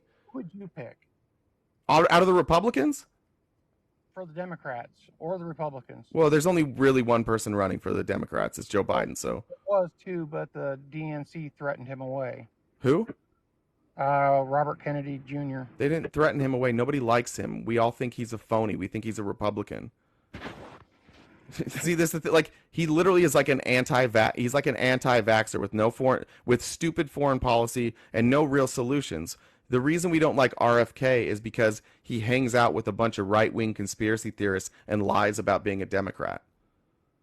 Like, do you see the comments? People have predicted everything you were going to say. People predicted that you'd say Vivek. People predicted that you were going to say RFK. You just have this idea that Democrats are bad, Republicans are good. Meanwhile, the people that you're following are actually all criminals. All your favorite people in the Republican Party, legitimate like scumbag criminals. It's the best way to rise up if you're a Republican. Be a criminal. Be a scumbag. And then when people call you on your shit, you get to do this cool thing because Republicans will buy it. You just say, oh, it's the fake news media. They don't like what we stand for, so they're trying to smear us. They're trying to take us down. No, Vivek, you ran a pump and dump scheme and stole money basically from investors on a bullshit drug. He took a drug that had already failed testing. Then he got his mom on the board, and then it got pushed through testing. Never made it to market. He made all this money from investors and then sold it. And then it didn't go to market. And that's how he made his almost $1 billion. Donald Trump, how many schemes does that guy have to run? How many times does Donald Trump have to do that? How many schemes is Biden under? 0. Right now? Name one. How many? Name one. Name one thing Biden has done that's illegal. Or even one thing he's been accused of that has any evidence. Accused of. That has evidence. Okay, let's just take last few presidents. Okay, take the Clinton Foundation. You aren't telling me that wasn't a pay-for-play scheme? Why you already left Biden? I asked you for one example and you went to the Clintons? Well, Biden was Come on, dude. What did he do? Taking money from foreign countries for one. Is there any evidence that Biden got a single cent from foreign countries? Not that they've proven yet, but... Exactly. So you're convinced he committed a crime that there's no evidence for? Well, I mean, you guys are convinced Trump's committed crimes that you have no evidence against. We have tons of evidence. He's been indicted 4 times. Do you know how you get indicted? You bring all your evidence to a jury, and a jury decides if there's enough evidence there to go to court. And then they presented the evidence to us, and we're able to read the evidence. There is massive amounts of evidence that Donald Trump committed crimes. Let me ask you one question. If he's No. We're not there yet. I need you to understand that there is evidence against Donald Trump. Okay. Say there is. Okay. But if he skates on everything, how mad are you going to be? Not that mad. I'll be disappointed. Well, it depends. It depends on why he skates. Donald Trump has not provided any sort of argument that would lead anybody to believe that the evidence against him is fake. The only thing he said is like, they all don't like me. Well, who cares? People don't like criminals, okay? Criminals are usually unpopular, especially when people find out that they're criminals. So the fact that nobody likes him doesn't fucking matter. But if the evidence as it stands now does not convict him and he doesn't provide like a real defense against that, then yeah, I'll be upset. But if Donald Trump gets to court and he's able to provide some new evidence that we haven't seen, fine. I'm fine with that. But you guys are literally still trying to convict Joe Biden on literally nothing. Andy Biggs, who's on the Freedom Caucus, Andy Biggs, who is one of the most like dishonest people in Congress, who will lie about anything, was asked, what about the $5 million bribe? That's where the money was supposed to come from. He said, we have no evidence of that. Comer, who is running the investigation, says we haven't been able to tie a single cent to Joe Biden. There is literally no evidence. And you guys are convinced he's guilty. Why? Because you're told that he's guilty. And why do you think that they're doing this? To make it look like he and Donald Trump are the same. Donald Trump is the one calling for these investigations into Joe Biden. He did it publicly, and then it happened. He's smearing his political opponent while saying, I'm being smeared. Except for one of them has evidence and one doesn't. So who's smearing here? It'll all come out in the end. I mean, See, that's the problem. Dude, The evidence is in front of your face, and you would rather just deflect it and be like, it'll come out in the end, then just admit that your guy looks worse right now. He looks. How many years does Donald Trump have to lie to you before you realize he's a liar? Do you not see that in any way it's crazy that all of this, that you have no idea what Donald Trump's defense is? I'm 100% sure you don't know what the evidence against him is, but with your whole chest you say it'll all come out in the end. You just believe, dude. You don't know anything. You just believe. And that's crazy because this is a guy who has lied to your face repeatedly since he's been in the public eye. Yes, he has. You know he can't operate a charity in New York because he stole from it? You know his businesses in New York are being dissolved right now? Do you know that he was credibly accused multiple times of assaulting women, and he's been found civilly liable for doing so? Don't care about that. Don't care about that one bit. Tried to overturn the election. Don't care about that. Kept classified documents just sitting on a stage and in a bathroom where anybody could get a hold of them. Don't care about that. Yeah, you Yeah, can't. what? You can't smear one without smearing the other on that one. What do you mean? Because Biden has tons of those. Yeah, but were Well, were any of the documents from Biden labeled as top secret? they haven't Highest. released all the information on it yet. Well, is there any information that leads you to believe that Biden in an unsecured location had like top secret information? And then also, let me ask you this: when Biden, how did we find out Biden had documents? Do you know? Didn't they find him at the? Yeah, he called the Department of Justice. He called the FBI and said, "Hey, can you come look through all my documents and make sure I don't have anything that I'm not supposed to have?" And then he gave him access to everything and said, "Just come look through this. Take anything you find that I'm not supposed to have. Take it." Donald Trump, we knew what documents he had. He wasn't allowed to have them anymore, and we kept asking for them. And he's like, "No, I'm not going to give them back." And then he gave some of them back, and we're like, "Is this all of them?" And he's like, "Yeah, this is all of them." And then they're like, "Nope, this isn't all of them. Where are they?" He's like, "I don't know. I haven't seen them." So then he had to go to his attorneys, and the attorney's like, "Dude, we got to give them back." And he's like, "Okay, fine." So he gave some of them back again. He's like, and he told his attorneys, "Tell them this is everything. Just tell him it's everything." Meanwhile, behind the scenes, he has people working to hide documents. We have these text messages. We have their pictures. He was actually hiding documents and lying to the FBI repeatedly about all of this. And finally, the FBI had to raid his home because he wouldn't give the documents back. Do you see how that's very different than what happened with Mike Pence and Joe Biden, who both called the FBI and said, "Hey, can you come look at this? Can you come go through this? Like, bring NARA. That's the people responsible. Bring them here and take anything that's not allowed to be here." It's totally different, dude. And you're just so like, how many more times do you have to be proven that you're being lied to before at least you can start to think, David, like maybe I've been suckered?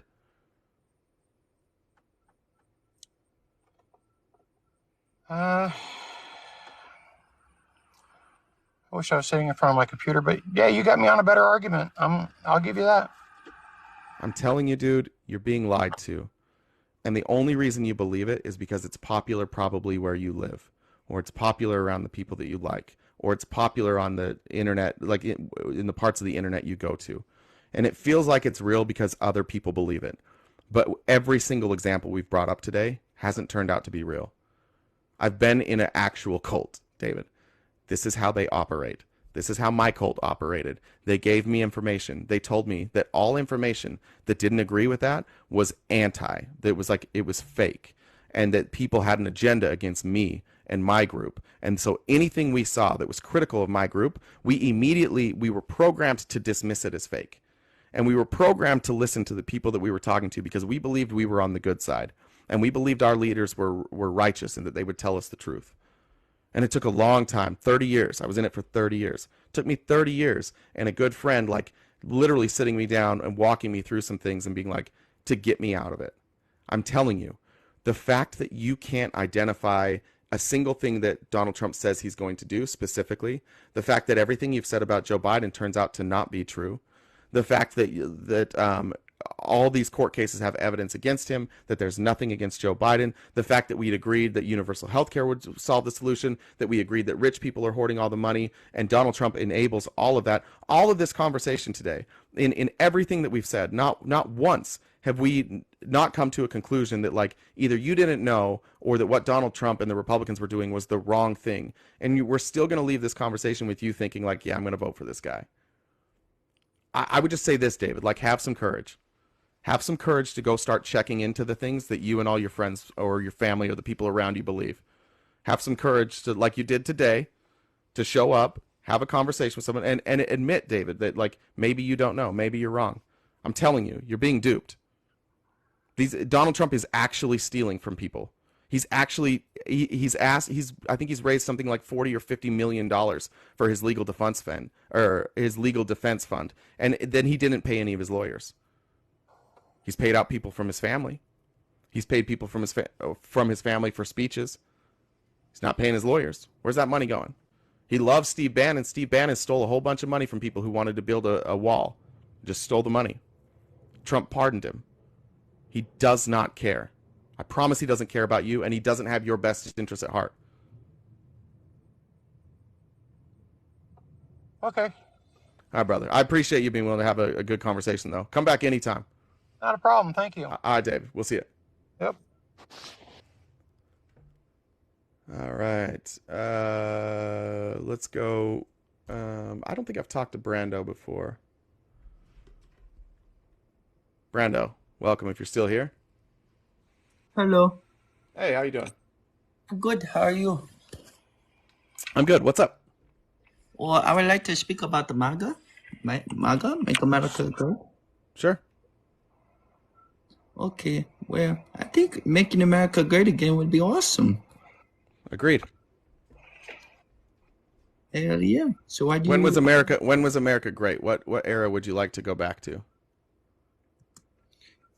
You really thought you would forget our debate? I'm the one that would rap and you just... Somebody caught you early. His rap isn't even that good either. That's crazy. Little country girl. Thank you for letting me know on the rapping guy. If your rap was better, I might let you go. Little country girl, welcome. Hey, how are you? Good. How are you doing? I'm good. Good. I just want to say, and I know what you're going to say, but I want everybody that can Google this. Can't hear you.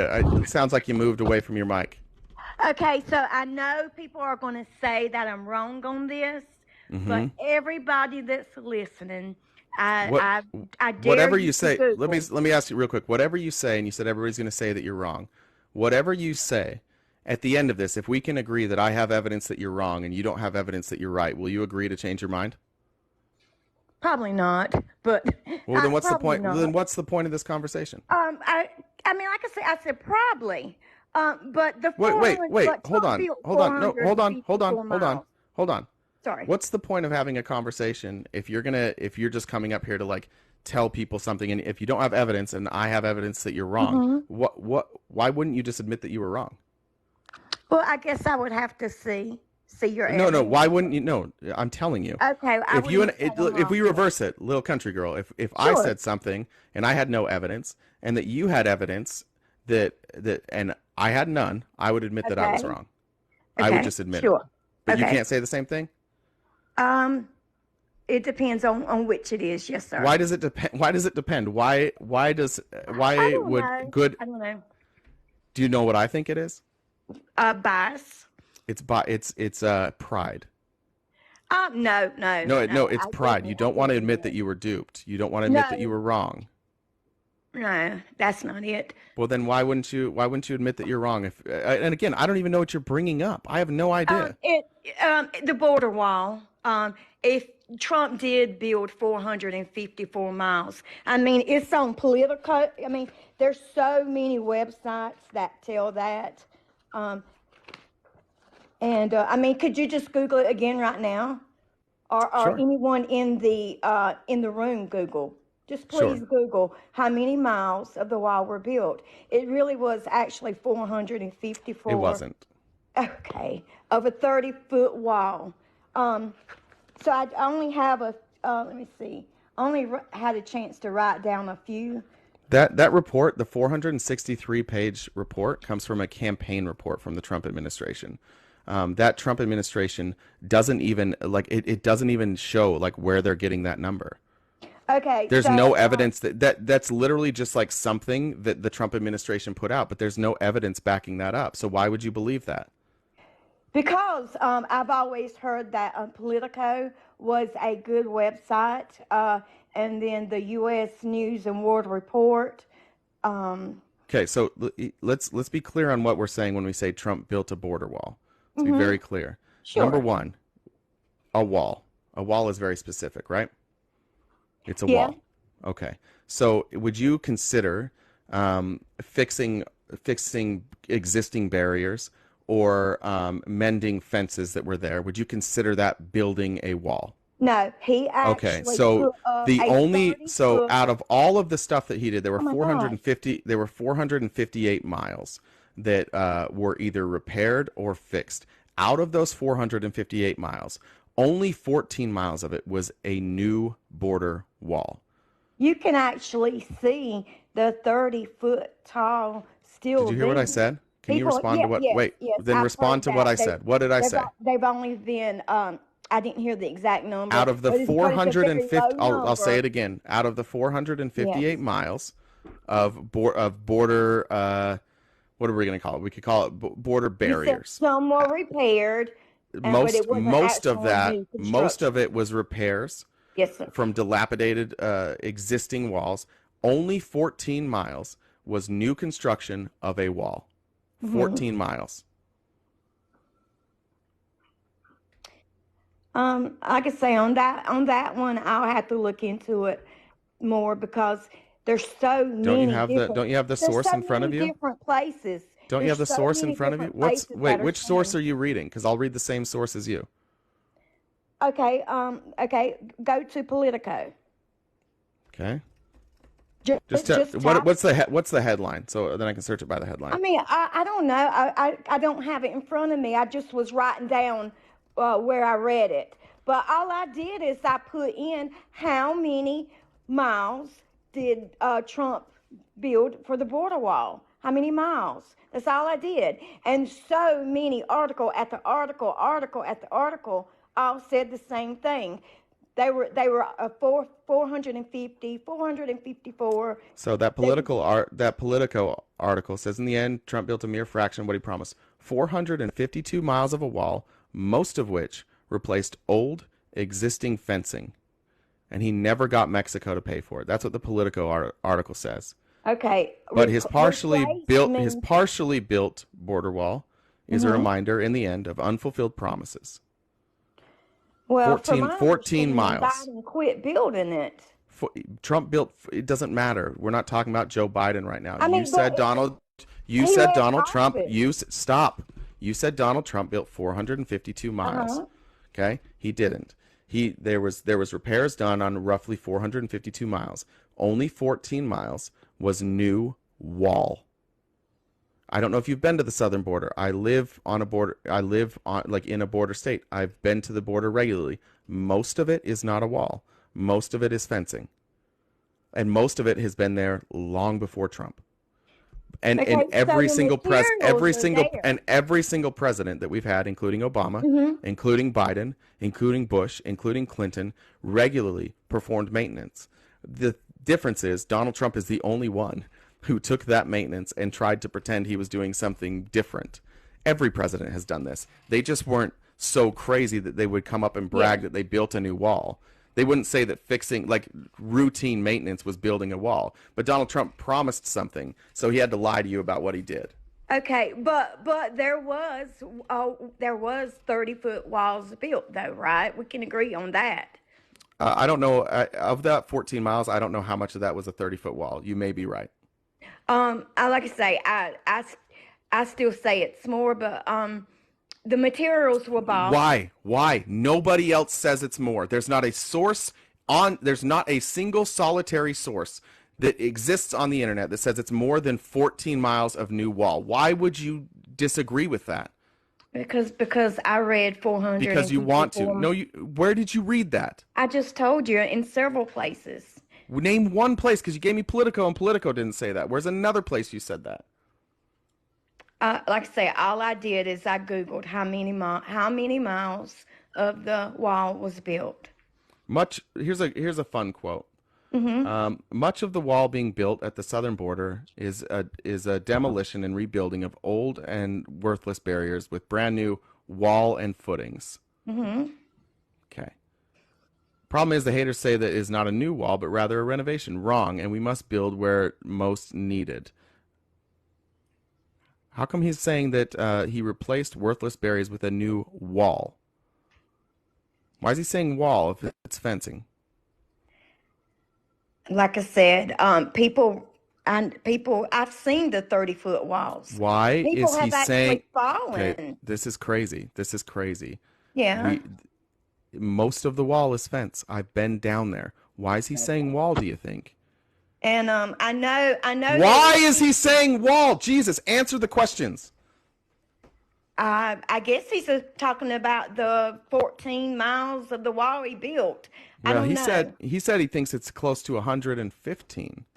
Well, Nowhere close to that. He's about 100 short. He's about 100 short there, yeah? But still, to me, even if it's not true, I mean, it's not going to change my mind. I mean, So I can be according honest to and admit that. CBP, according to Customs and Border Protection, and this was from October of 19th. So these are the people who actually are down on the border. These are the people who actually oversee the construction of the wall. They say they conclude that of the 371 miles, 16 of those miles, and we're up to 16 now, were built where no fencing existed before. And then there was 170. 50 in Hold on. Let me Arizona. keep going. About 170 were built where only vehicle barrier structures could block a vehicle, but not someone on foot. And about 135 were built to replace older, shorter fencing. 50 miles are new or replacement secondary wall built parallel to existing fencing. So 16, they're saying 16 miles. That's CBP. You think they're lying to you now too? I don't know. Everybody's lying but Donald Trump, right? No, I don't Everybody know. but I Donald just- Trump is lying. You know, I'm just going by the 15 or so that I saw that said 454. Yeah, but you So didn't I read the don't know. articles. You just saw 454 and you didn't read what the article said. I just read Yeah, the I Politico did. one to you. Well, then why did you not know the Politico said that it wasn't new wall? Why didn't you know that if you read the Politico argument? Because Or I'm not article, I sure mean. it's the same. I don't know if it's the Oh same God! one. So Politico's putting out two different stories now. No, it could have been. It could have been at a different time, like before it was. Oh, so before he built that much. yeah. Well, But this like I say, Politico to me, it argument, really doesn't this matter. I was just Politico, bringing this up the Politico fact. article was from July of 2020. So are you Yeah. thinking that there was only 15 miles or 14 miles at that point, but then Trump, in the last 6 months of his presidency, magically concocted 435 miles of wall? And is that wall invisible, or why can't we see a fucking wall on the border? Is it an invisible So, wall? I mean, so okay. Is it invisible? So when? So Is it invisible? But did Is he it not finish? invisible? No, it's not invisible. Then why can't? Then where is it? Did he not finish? Wait, because where he- is when he it? was leaving office? I'm just asking. Where is it? because he Where left is office and it, didn't have little time? country girl? Where is it? Why isn't it down there? When I go to the border, why isn't it there? Where is it? There's 50 miles in Arizona. And it's not a wall. I live in Arizona. Bad So- news. so You chose why- bad news. so You why chose did he- why bad did he news. quit building Bad it? news, little country girl. You chose my state. Bad Why news. did he quit building it? He didn't quit building it. He was never going to be able to build it. He didn't have the money to build it. And he said Mexico was going to pay for it. And he couldn't get Mexico to pay for The shit. The government reason is he couldn't actually build it, the auctioning reason off he couldn't the build wall it, right the now. reason he couldn't build it is Oh my because God. he wrote a check that he couldn't cash, which is par for the course for Donald Trump, stiffing people. Oh. But he also knew that people like you wouldn't give a goddamn, Listen. and you would show up years later still God. arguing that he did something he didn't do. The government is actually auctioning off the wall as we speak. Excuse me? Yeah, Excuse I me? mean, oh my, Jesus Christ. The materials that were bought, The materials that were bought. Yeah, the shipping containers. Those were shipping containers. No. Yeah, that's what's being auctioned off. It's shipping. Again, you keep choosing shit in my state, which is a bad news for you. This happened in Arizona. And you know what happened? Is a bunch of people put shipping containers up there, and they weren't allowed to. You can't just create your own wall. And they did it on indigenous land and federal land, which they're not allowed to do. So now the government is auctioning off the storage containers. Have you read anything ever?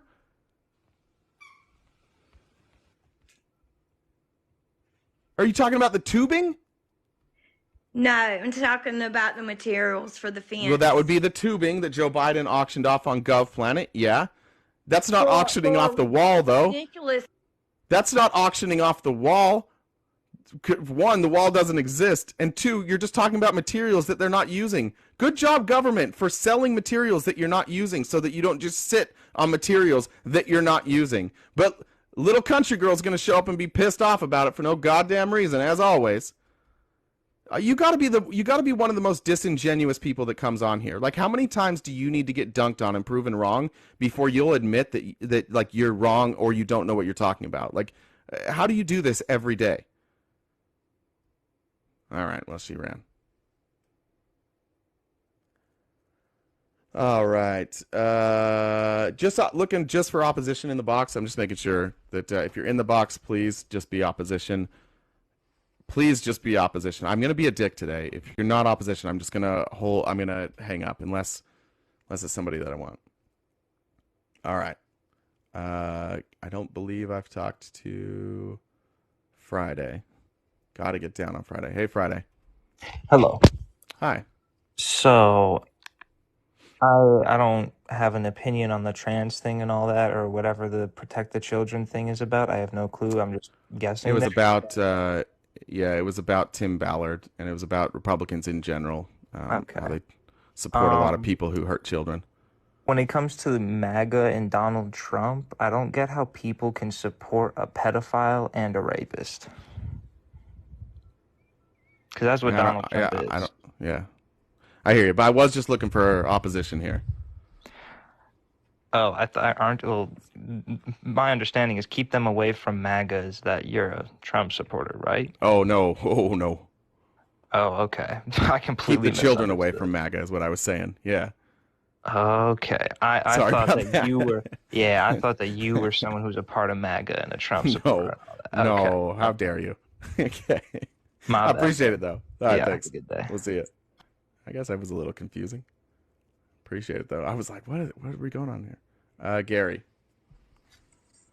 Hey, Gary. How you doing? Are you my dad? I'm up here in the little place called Canada. Damn it. Sorry. My birth dad's name is Gary. I was hoping we were finally going to meet. Oh, hey, you know what's funny? You should say that. I just found a daughter. I'm 55 years old, and I just found a daughter 6 years ago who's now 33 through DNA. That's how I know who my Gary is too. Are you sure? Wow, you look like me. Son of a bitch. Are you my dad? Do you have a mole? Do you look like Dog? How are you? Do you look like Dog the Bounty Hunter? But you know what? Now it's starting to make more sense because you sound so Canadian. Oh, that's insulting. Wait a second. I'm just kidding. I know you are. I'm a joker too, my friend. And I didn't realize. Sounds like my dad. You're looking for opposition, and I am, but you made me laugh, so go ahead. Okay. I'm glad I could be of service. Yeah. You know what's amazing? Just talking that little country girl, listening to her about the whole border, and there's 5,500 miles of unprotected border between Canada and the United States. There's another thing. I've heard of that. America is a continent divided by two subcontinents called North America and South America. Your country is not America. So can you do me a favor? One show, talk about that and get it right. I don't know if I agree with that. I've seen no evidence that Canada exists. I've seen that. You're right. Good point. Oh, we have hockey players down there. Oh, and don't forget Ryan Reynolds. All right, you win. Yeah. I win. Yeah, you win. All right, Canada exists. Well done, Anyways, Canada. It's pretty remarkable that we have 5,500 miles of unprotected border, but Canadians aren't racing to get to the great United States. And so I find it fascinating that all of these Mexicans want to get to the United States when really that's Or some people from other countries too. It's not always just people for from sure. No, I Mexico. get it. Yeah. I get it. They're sneaking in through the south. I get it. Yeah. But what's remarkable, really truly remarkable, is why aren't Canadians flocking to get to the U.S. And that's I feel like this is more evidence that you don't exist, though, because you would all be wanting to come here. It's just a I still think this is facade. not helping your argument. It's just a facade. Yeah. We don't really. We're actually United Statesians that got kicked out of the U.S. That's because right. because we are too liberal. You're our cold Alcatraz, we call it. A cold Alcatraz. Yeah. Anyways, I won't take up your time because you're looking for opposition. I could talk to you all day, my long lost son. Thanks, but maybe another day I will tune in when you're looking for more why Canada is the greatest country in the world. Cheers, right. my friend. All right, Dad. Love you. Love you too. Bye. Bye. That's good to connect with my dad. What a sweet guy. If anybody knows my dad, Gary, if you're out there, I don't know if my mom's listening right now, but my dad does. My birth dad does look like Dog the Bounty Hunter. It's actually pretty wild. Lizzie Lynn's library. I think I talked to you the other day, didn't I? Yeah, I think I joined the other day. Oh, welcome. But I just had a question when you were talking about the basically the definition of building, like whether the wall was built or replaced. It was and more that's about what you're determining. It was more about what is a wall versus what is a fence. But then you Okay. could, I guess, you could also talk about like. So there like, go ahead. So there is, because I'm not very versed in like I haven't really done much research on it about like how much was built and whether it's a wall or a fence. So is there 14 miles of wall or is there 14 miles of fence Wall. that you're saying? Okay, so there actually is a physical wall built and it's not considered a fence? Some, yeah. Okay. Yeah, I was just a little confused about basically your definition of it, because I thought you were saying that basically like if he replaced like a previous fence or wall with something, it doesn't count. And I was like, so if I buy like land and there's like a busted house and I tear it down and build a new house, I didn't build that house. So I just wanted to what you're clarify saying, yeah. whether we were No, it's talking mostly about so it's mostly thing. Paris. But the point was like he said he was going to build a wall all across the border, and Mexico would pay for it. The point is just to say like I actually don't think that like, I'm glad he didn't complete the wall. It would have been a giant I think it would have been a giant waste. If you look at the terrain, like you can't really have a wall all across the southern border. There's too many places where you just can't build a wall. But when you make a promise that you're going to do that, and then Mexico's going to pay for it, and then you don't do either, but then your supporters still come on and they're like, he did it. It's like, come on. Like, let's call a spade a spade. I don't think it's really that big of a deal, to be honest. I just think it's another example of Trump overpromising, not delivering, and then instead of like admitting it, just lying about it. Okay. Yeah, see, again, I'm not super versed in everything going on. I kind of stand on the fence on a lot of issues because there's so much misinformation out there that it's hard to even follow what's real, what's fake, what's like there's both sides. I find a lot of extremes, and it's hard to tell like what extremes are the actual baseline and not. So Where do I you tend to just feel kinda- like yeah, where do you feel like you find like places that for you're just like, man, I can't figure out what's real? Well, it's just things that are just confusing and hard to understand. Let's see. We've got like the free healthcare thing, which there's just so much information there that it's like, how would that actually like happen? Because I think it would be a great idea for there to be free healthcare as long as there's not like we're not giving the government like the control over our healthcare necessarily, right? Like we still have that control. And again, I hear on the right people saying that, oh yeah, you know, like it'll give them control and this and that. And I don't do enough research to like really So dive in imagine, and figure it all out. But do you, it's do just you live in a it's big scary city? thought. Yes. Okay, so imagine that everybody in your city comes together and they say, "Hey, we're all going to have the same health. We're going to pool our money together, and we're going to pay for health insurance together. We're going to have this slush fund. We're going to pay for health or for our care for this." So then you're going to go to the hospitals, and because every hospital in the city is basically going to see you guys, you're the patients. Do you think you would have more negotiating power to negotiate better prices because it's all of you? Oh yeah. Yeah, because what's the hospital going to do? Say no, right? You're going to be able to negotiate better prices. So Medicare for all, there's all sorts of different types of universal health care, but the one that I support is Medicare for all, which is Bernie Sanders' plan. Essentially all it is the government paying the bill for us. So we have taxes. Those taxes would go into our Medicare for all, and we would go, when you got sick, you would go see a doctor, and the doctor would bill the government, and the government would pay that bill. In that scenario, there's really no intervention there between the government and your care, right? I just feel like if the government is the one now paying for like the healthcare, like then they can decide like what kind of healthcare is, allowed, or Well, that already like they have exists, control over right? it. Yeah. That exists with private healthcare, right? Like my dad with stage 4 terminal cancer waited almost 6 weeks to start care because the insurance company was giving them the runaround. Like they wanted to save as much money as they could, so they gave him. It took 6 weeks. Again, stage 4 terminal cancer, right? And that was private health insurance. My mom was a state employee. They have very good insurance, and it still took up to 6 weeks. So that's something that exists in both scenarios. What I would point to is that in this world, I think we would probably both agree that the United States has access to more resources than any other country, right? Yeah, I'd agree with that. Yeah, we have more money, we have more people, we have great we have great colleges, we have doctors, we're innovative, right? Wouldn't it make sense that if we are that great and we have all these resources and our system works, wouldn't it make sense that like America would have better health outcomes than other countries? Yep. But we don't. Like even Canada and England, whose healthcare systems I wouldn't advocate for, who they have their own problems. Even both of those countries, with the issues that they have better outcomes than we do, and everybody in their country can see a doctor.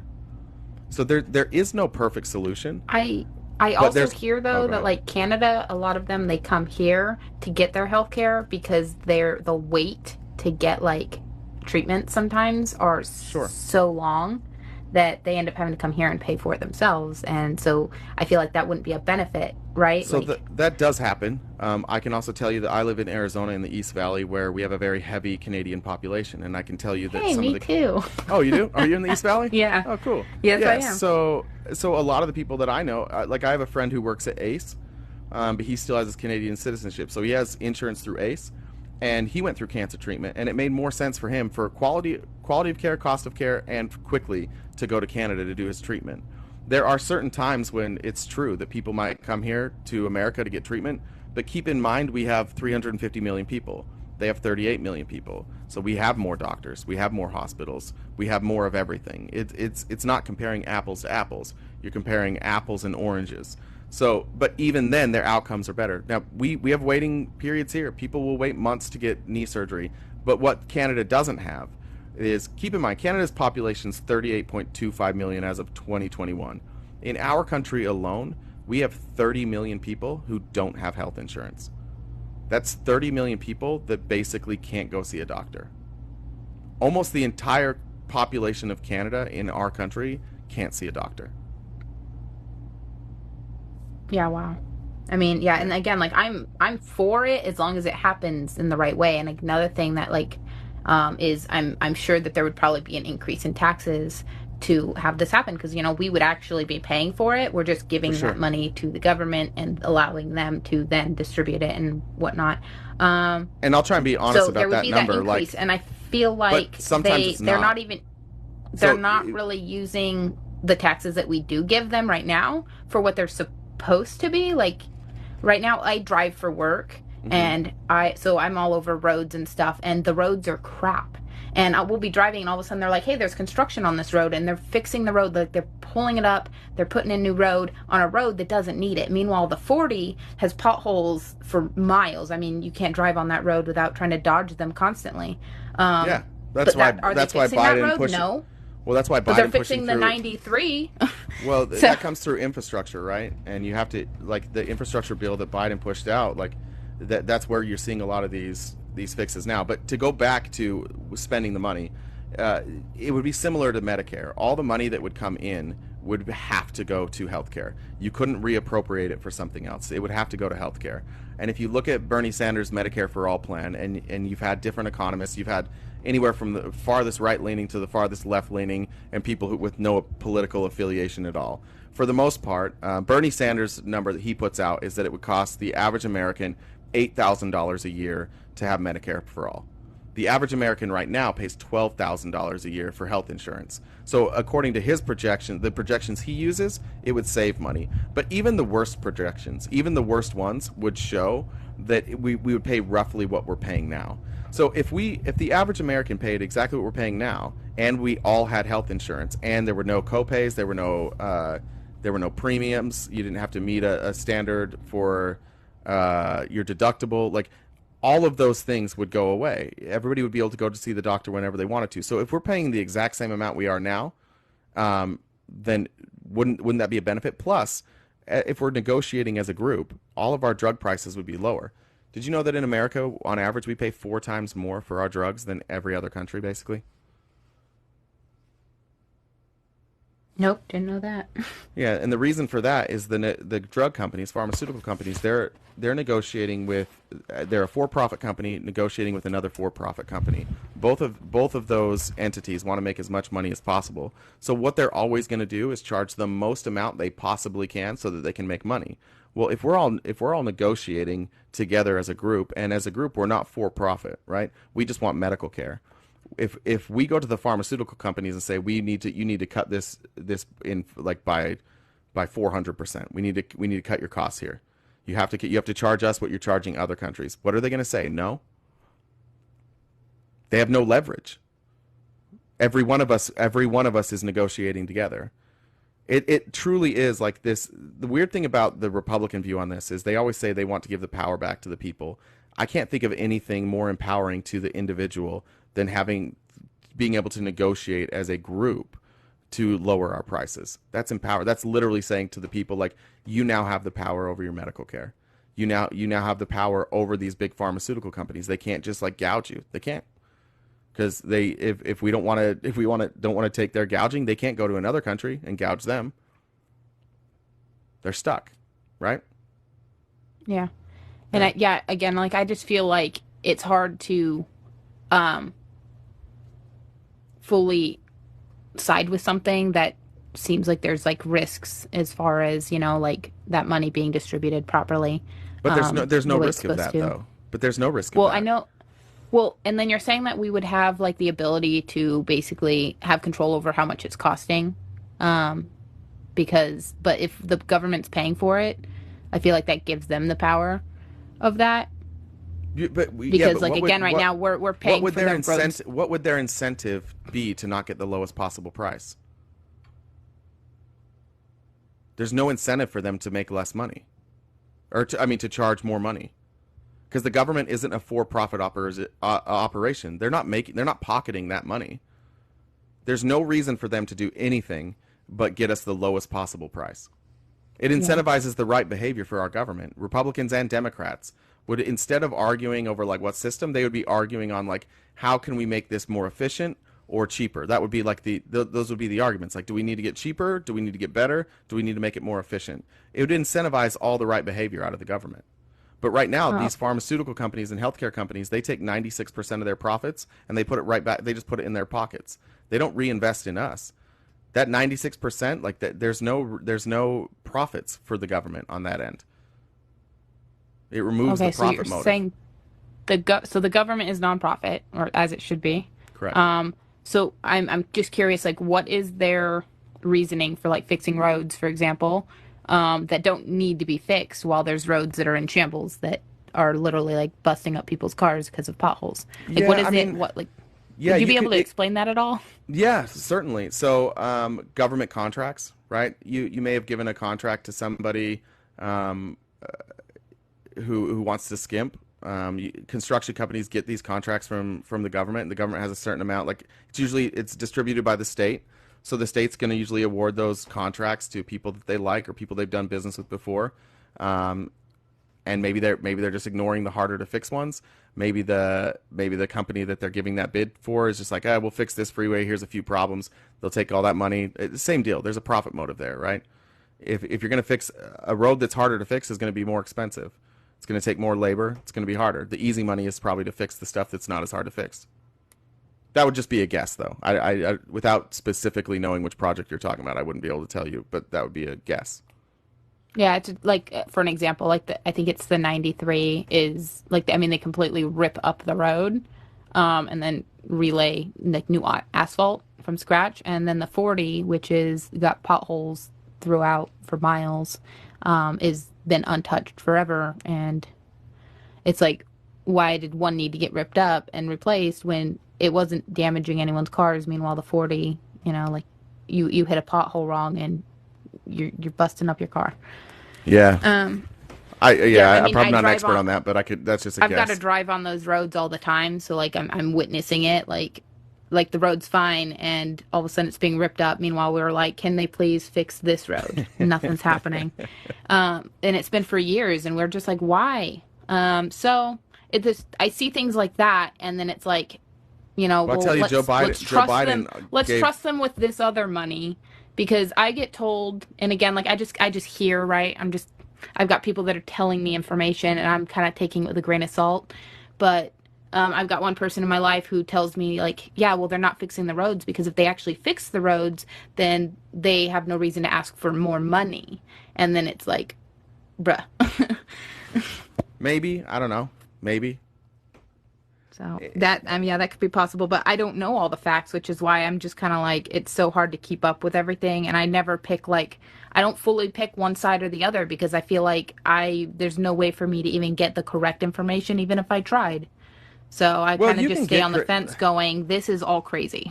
You can get correct information if you're listening to sides, if you're listening to like political commentators, for like even for people who would just listen to me, like there's going to be huge blind spots for me, right? But there are ways to get the correct information. The main thing to do is if there's something that you're worried about, like for these roads, for example, if you picked like the state that what state are you in? Where's the 93? Oh yeah, that's in Arizona. Oh yeah, where is the 93? Is that the one that goes up through Flagstaff?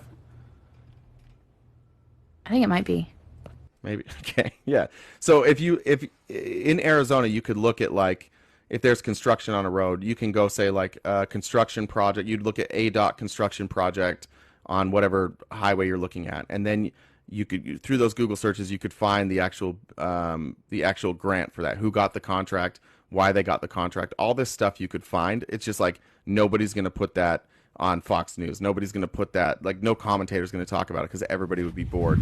But you can do that. It's just really about like how you Google search. Find the original document, find where the funding came from, find the contractor or the construction company that's responsible for that particular road, and then you can kind of see, then you can start to connect the dots if you wanted, like who's doing a shitty job.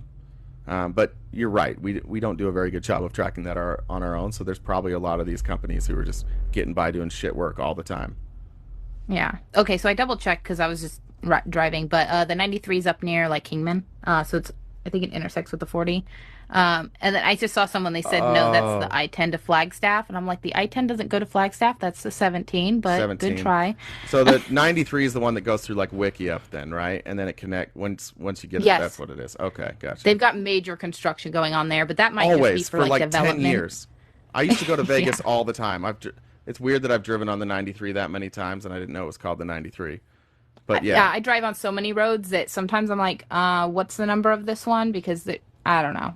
The 40 is very familiar, the 17, the ones that are more common for me, but I don't drive on the 93 too often. But when I do, I'm like, why is there still construction here? Yeah, I don't know. I'll look that up later too. Maybe if I find a link, I'll send it to you. But vote blue. Yeah, someone's saying no driving on live. I'm like, I'm not. It's not. But vote and blue even here yesterday, in I know Arizona. there was some traffic when I called. or I'm sorry, when I joined the other day, yesterday or the day before. But I was pulled over. There was just still traffic going by, and I've learned now that apparently that's still very noisy. So I won't be joining, even if I'm sitting in my car on the side of the road. Um, Somebody's telling me in the comments, oh boy, Arizona Road Talk, is it too late to get Crypto Bros back? We're boring everybody. I would just say yeah, that. Look, sorry. look at that. But when you have a minute, just look at just some articles on Medicare for All. Just look into it and compare our care versus Canada versus the UK, and then you can look at the ones that are way better than us, and you'll see that like there's every country in the world does universal health care, and virtually every country that has any money at all does it better than us. Our system is the worst of all Yeah. of all the like wealthy countries. We're by far the worst. Yeah. But yeah, it's honestly it's with almost any point when it comes to like the different sides is I'm really good at seeing where people are coming from both sides of like a situation. So I think that's one of the reasons why I struggle to pick one because I feel like there's pros and cons on Don't both. don't pick a side. And Just then pick the truth. I'm yeah, serious. and that's Like that's honest to God, what like I'm I working was. on is because you don't have Yeah. to. You don't have to pick a side. Just pick what's truth. There's going to be extremes on both sides, and you don't need to pick one and accept the extremes of it. Yeah, you're right. Just sit in the middle and choose like pick the right choices for yourself and for the world. But yeah, that's why I just struggle.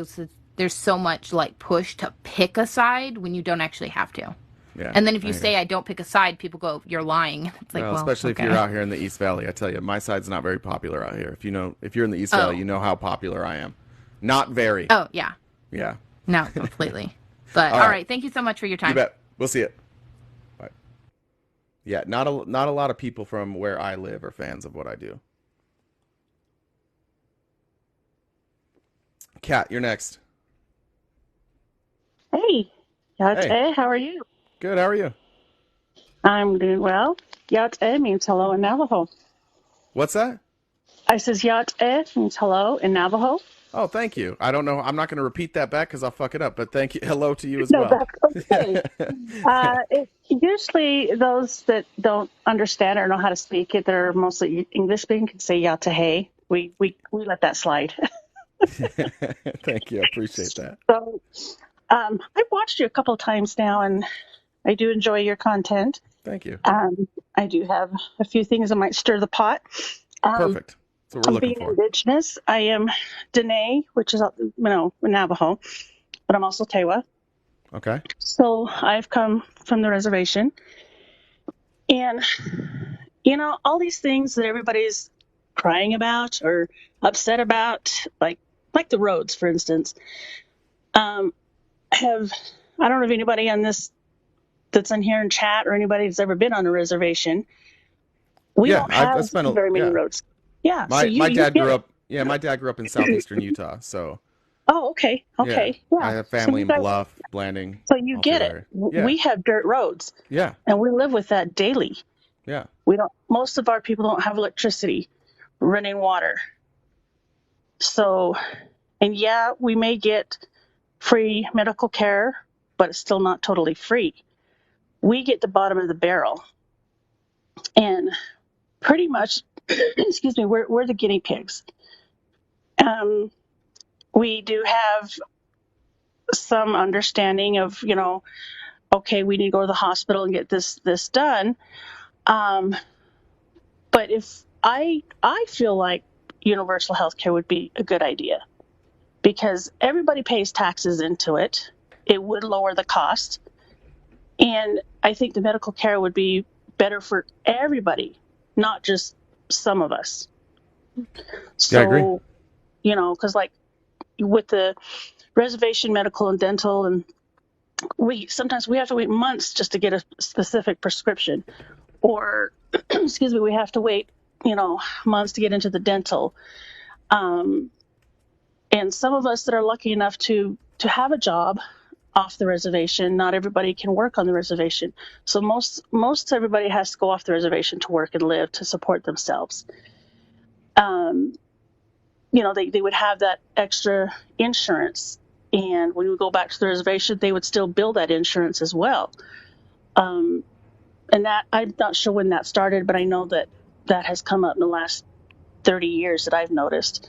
Um, all these things that everybody's, concerned about and fighting about who's being a Republican and who's being a Democrat, you know, it, all these things, you guys have to realize from Canada to southern part of South America was all indigenous land.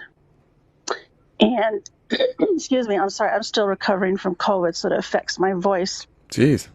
I had it in 2020 and almost Holy kicked the shit. bucket from it. Holy shit. Well, I'm glad So you're still around. yeah, me too. Yeah. I'm still sassy as ever. There you go. Yeah, I have 3 inhalers. So anyway, so my point is, with all this, border wall and stuff like that, these borders shouldn't be there. Technically, when a lot of indigenous people say things, we should have built a border wall back in 1492. You get it? Fuck out of here, Columbus. What are you doing? Exactly. So, That's right. not all colonizers were bad. And I know that. And I get that. And not all other, cultures and ethnicities were bad. There's always going to be bad apples in everything, which is unfortunate. My point is just, the lies, the hate, the greed, all those things just need to just stop. Enough is enough. We're in 2023. We have people from all over the world living here, and it is not right to keep indigenous people from south of the border from coming here freely. They belong here just as much as we do. I've never thought about it like that. Honestly, it's a little embarrassing. Yeah, it really is. And if you think about what they're doing to the children and the mothers, and, it's just really sad that, these are descendants of colonizers that have come here that are all up for this. That mindset needs to go away. We all worry about the government doing this, getting their hands on everything. Government there is okay on some things. I, for one, personally don't care a lot about the government, but, Can't believe it. Yeah, I can't believe it. So some of the laws are okay. I get it. But most of the stuff that goes on behind the scenes, you're looking at mayors, you're looking at school board, you're looking at sheriffs, judges. People need to start looking at the grassroots level first. Those people that get voted in there that have these racism and hate and lies and greed, those are the ones we need to start getting out of there. And there's so many of them. And it goes all the way to the top. We just, if people are on the fence right now, they need to look in their inner self and say, look, what is my firm belief? Do I believe in humanity? Do I believe in hate and all this anger and all this negativity, And then do your research. Look into these people you're voting for. What do what do you know about them? I don't care if you've been a Republican for the rest of your whole life, your family was Republican for the last 200 years. It's time to wake up and realize what is good for humanity, what is good for this land and the earth. I love that. I absolutely love that. Yeah, that's beautiful. I'm just going to shut up. You keep going. Sorry. Our Discord here is our Discord has never been happier to have me shut up ever. They're all saying, please come hang out in Discord. Yeah, they love you. They say that I can just shut up for a while and you've got this. So they like you more than me. Oh, well, that's nice, but thank you. But no, I like you too. So I've listened to you before. And I will post comments that would really, upset people. But it's because that's how I feel. It's what I've lived through, and it's what I continue to live through. And I'm being told to tell you that Allie wants some bluebird, and that you'll know what she means. Oh. I have no idea what that means. Bluebird flour. So it's a brand of flour that we use to make our tortillas and fry bread, and it's the best. I was so excited when you said flour, but it was a different kind of flour. It's not one that you smoke. Oh no! Oh, I like green stuff, but I can't smoke it. So. Oh yeah, the flowers are pretty. Yeah. So yeah, these are just things that people need to just step back and just stop. Enough is enough. When you go into my profile, you're going to see who my My maternal father is. My grandfather adopted me and raised me, and so did my grandmother. So they're my parents. And there's a lot of people that have had their grandparents raise them, but they're my only parents that I know. I don't even know who my real birth father is, and my real birth mother passed away, just a few years ago. Never knew her.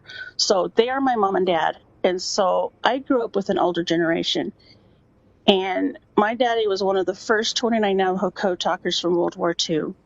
Oh, wow. So if you think about history and really look into how this nation was, invaded and was the things that went down in history. There's a lot of things that you will not hear in the history books, in the school systems, and what these politicians are telling you.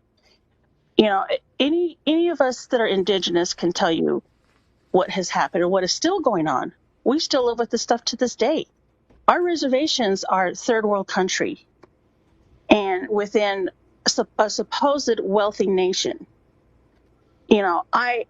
It bothers me because my heart goes out to our Black community, our people that are Hispanic, they're different, Italians, Irish, all these people that are here. Because one way or another, we have all been, have had prejudices against us. And in one time or another. And so it's just kind of disheartening, excuse me, to continue this hate and the lies that goes on and the violence. With Daffy Duck Trump is what I call him. Yeah, he opened the freaking floodgates to allow a lot of this racism and hate and lies to come out more in the open. They've always been there. And now they feel like they have that permission and privilege to spread that even more. Yeah. And that's what is scary. That's domestic terrorism. And, I agree. Even children, when they're learning these things. And I used to be a substitute teacher for about 10 years. And I've watched how some children were picking on my little boy because he has autism. And it was a little Mexican boy.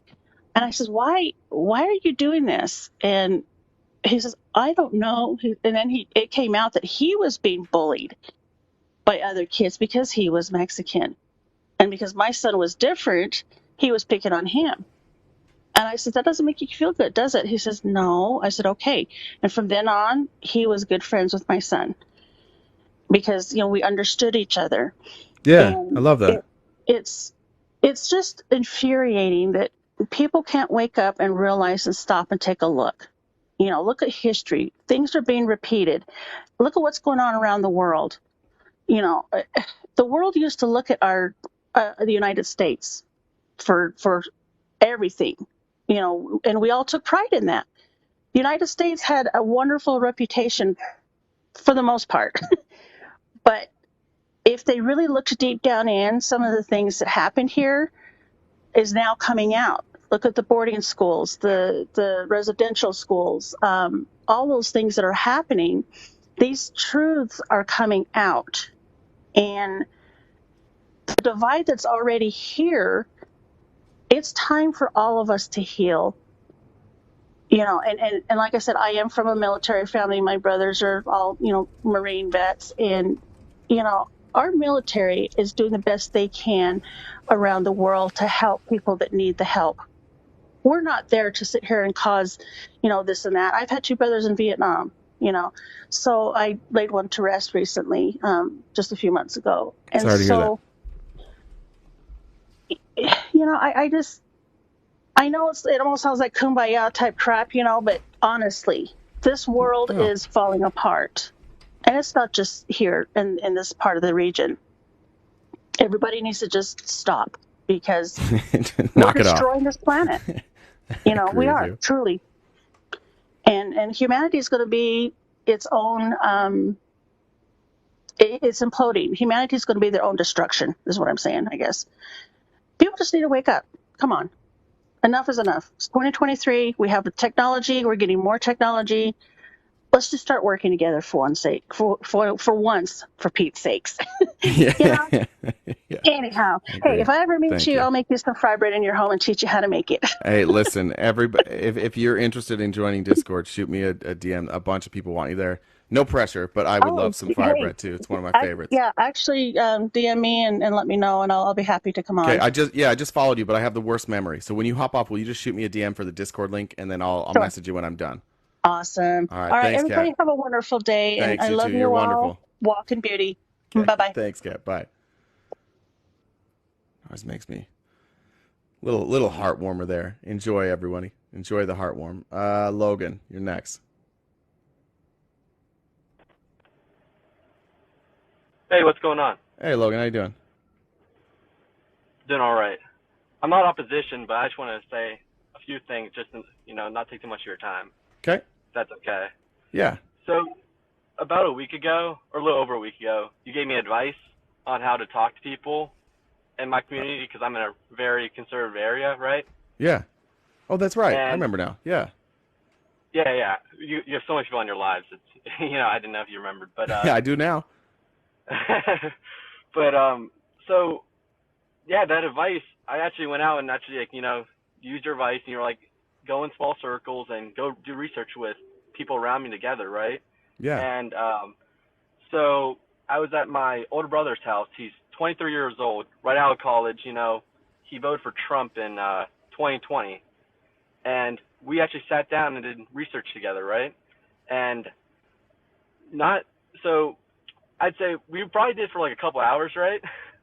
Oh, And shit. yeah. I don't know. We were both bored, and I was at his house, and he's got his place. And Yeah. well, we were like moving stuff in, and then we like sat down. We were all tired. We was like, let's just research some things and look at different topics. And because we disagree on a lot of things, but we did research on like universal health care and different like things with taxes and on like both sides. And from doing that research, I'm not saying like he's just like he's a Democrat and all that, but he did actually like open his eyes a lot.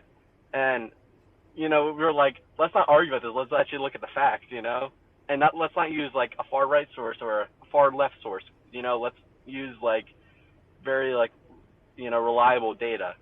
That's And amazing. This is I know. amazing. Yeah.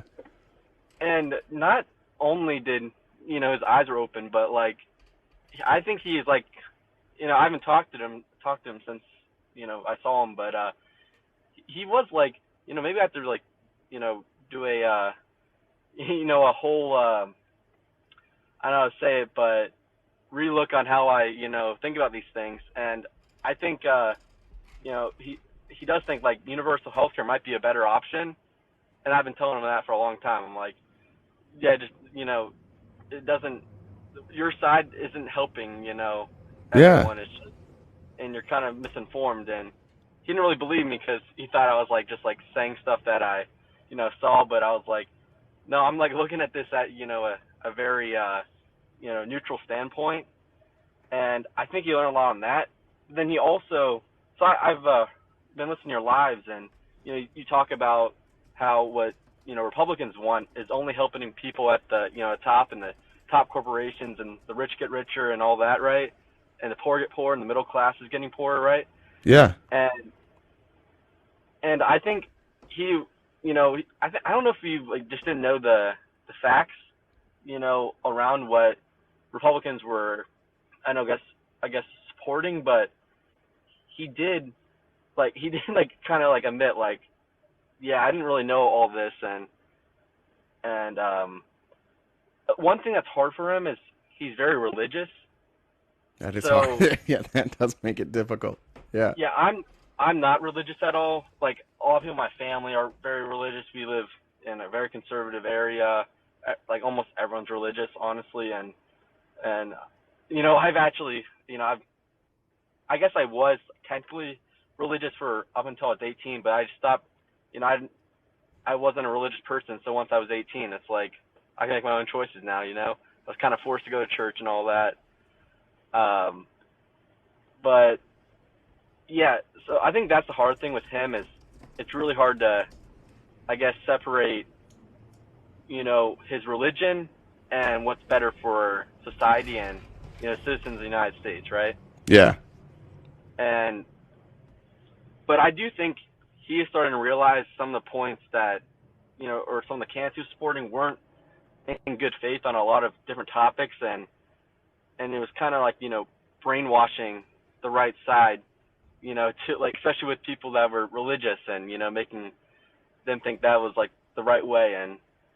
And especially because in my area, it's like everyone thinks like liberals are bad. It's always liberal assault, Well, we are assholes. They're right about that. Yeah.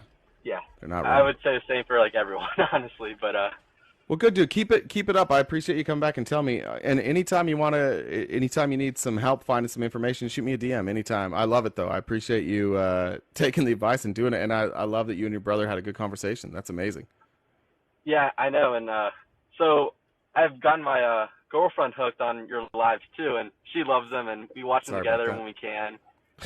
And I don't know. I've been watching. So I found you on, I think it was the Marianne Williamson Sure. presidential debate on Parker's Live. I call her best friend Marianne Williamson, but I don't know if Yeah, we're so really good friends. that's that's how I found you, and I don't know. Ever since then, I was like, the way you really made her answer like difficult questions. Well, she didn't really answer. Tried. But, Yeah, we did our best. Yeah. yeah, no, that was hilarious. I was like, I got to follow this guy, and I've been watching Good, well, your I lives appreciate ever it. since. Thank you. Thank you for the cool. kind words. But honestly, like what you're doing is so important. Keep that up. Keep an open mind. And at some point, maybe I'll be wrong. And you keep an open mind there, too. And if I'm wrong, let me know. Okay, that All sounds right, good. bro. All right. Thanks, Have a Logan. good one. Yep, you too. See ya. Discord is so mad that I'm being nice to people today. W. Parker. Don't give Parker an L. What kind of loser comes in and gives Parker an L? How dare you? All right, look, I'm gonna get roasted if the people in my box are not opposition. I gotta have opposition, or I'm gonna get in so much trouble here. Let me get that light out of my face. So, opposition only in the box, please. We need potatoes to make fries. I'm being told. Parker is a total W and a real hunk, I've been told. All right. Maybe not Snuggles. Snuggles hasn't learned to have a conversation yet. OG, how you doing? What's going on, RTP? How are you? Not too bad. Not too bad at all. So, the last caller before this one, the lady, when she was talking about, getting along and where we're at. She's exactly right. I agree with her. But when you say keep them away from MAGA, that's extreme to me too, because I believe that 90%, 99% of people that voted for Trump or that believe in Trump are good, honest, hardworking people. I don't agree They with don't that. have any. Okay, and for you to say that, that's kind of extreme, don't you think? No. You don't. No. And can I tell you why? Keep your kids. Yeah, go ahead. Yeah, 'cause I think that the stuff that MAGA advocates for puts kids in direct danger. Whether not that they mean to, not that that's their intention, but the way that MAGA operates and the things that MAGA advocates for directly harms children. So you don't think that MAGA believe the same about the other side too? I mean, Well, at the end of the you day, can believe what you want, but you'd be hard pressed to show me evidence of that. I mean, not really, because most people that are gun-abiding, law-abiding citizens, I mean, they don't walk around with a Republican or a D by their name. They're just good people. Again, And- I'm talking about policies, though, right? Not individuals. I'm talking about policies. Right. And policies may have come in the second term. I mean, don't get me wrong. You got to look at it like this. Both parties have done nothing to do anything for anyone. Let's not do Both both parties. parties, right? I'm talking Why about not? specific. Okay, well, because if we're gonna say both parties, we got to be a little more specific, Okay. So could you point to something that Democrats have done, like some legislation that they propose that hurts children? I mean, when you're sitting there telling people, now the FBI, didn't you just see that article that just came out about the FBI targeting MAGAs as extremists? Well, I think a lot of MAGAs are extremists. But see, there you go again. That's not true. And It's for you very to true. say that, Did you no, that's remember? not. Remember January 6th? January 6th, guys didn't show up there with guns trying to burn down anything, bro. I They mean that. they literally had stores of weapons just outside the city in case they needed them. They showed And up. They showed up with weapons and they beat the shit out of cops and they broke into the Capitol. man, that's not what I saw. What did That's you not what see? I saw. You I didn't seen see. cops letting. I seen cops letting them in, telling them to go in. I You seen them didn't. walking around You in the hold on. Capitol. Hold on. Hold on. You didn't see people in MAGA gear punching and hitting police officers. You didn't see that? No, I did not see that. I What the did not fuck were see you that. watching, dude? I don't know. I guess the other You side. really Because at didn't the end see of the that? day, The I mean, other even side? if you're right, even if you're right, even if you're Even if right. I'm right, they pled guilty to it. Okay, but did you not see the side where they were letting the people in? Yeah, I did. And do you I want me don't. to explain? Okay, And do you want me to explain it? go ahead. Yeah. So the places where you saw police removing barriers or letting people into doors was they were trying to direct people away from the troubled areas. They were trying to send people to places where they wouldn't cause a problem. That's that And they've who told tested. you? They've And who testified. told you They've that? testified. Well, they've testified to it, and I've never. Have you ever seen any evidence from any of the people that the police let them in? Did any of those people wind up in a place where they caused They problems? were walking around with Did police any of officers them? inside of them. Yes, yes, and I'm glad that you brought that up because you're talking about Jacob Chomsley and Jacob Chomsley and those two officers that were walking around all testified to the same thing, that the officers were leading Chomsley away from the problems, that they were letting him walk freely and kind of guiding him away because Jacob Chomsley didn't know where he was going. So that was the idea. Rather than inflame the situation because they were completely outnumbered, they had to get creative and they had to do things to try and move people away and keep the numbers smaller. They've all testified to this. And this is it's literally And conspiracy so you theory think that and that's what's funny about you. Your about logic. me. I mean, you're a smart guy. You're very well I am. educated. Thank I'll you. give you that. But Thank you. wise? I don't think you're wise because you sit here and you're disingenuous. What am I On disingenuous other, about? well, I mean, I've been in your live several times. I mean, and I've been sitting in your live for about 2 hours listening to you because I do enjoy having a civil debate like you are. I mean, sometimes you get a little irritated, but you know, you're passionate about what you believe in. That's okay. But at the same token, you turn around and give no blame to your life before 4 years. Trump he was in office for 4 years. 4 years. Yeah. These people, these politicians, have been in office for decades. We're talking about January Decades. 6th. You're just like you're Okay. just saying stuff that like I I wasn't mean, at on the end of the I day, wasn't you I think wasn't that on January I 6th wasn't was a on big plan. I wasn't on TikTok before that. What do you want me to do? Well, You want me to think that talk? You want me to January talk about 6th was events some from big 6 plan years that ago? that people were going to go down there and just riot and loot the Capitol Yeah, that's what what- happened, and that's what they pled Bro. guilty to, and that's why people pled guilty to seditious conspiracy. Man, because why do you think why did people plead guilty to seditious conspiracy? Because the government had them by their balls, bro. They were getting ready to give them 10 years for walking around. They went after people that weren't even there. OG. The people that got seditious conspiracy got like 20 plus years. Do you know what Yeah, seditious conspiracy is? I mean, either at the end Do you of the know day, what seditious they didn't. conspiracy It doesn't is? matter. Do you know what fucking lying and treason do you know is? what it is? What now? Who's getting upset, OG? I'm now who's passionate just like who's you. refusing? I'm not upset, bro. I'm not then upset. engage in the conversation and stop trying to. obfuscating. Do you know what seditious conspiracy is? No, right. Off It's the bat, no. it's a conspiracy against the state or against the government.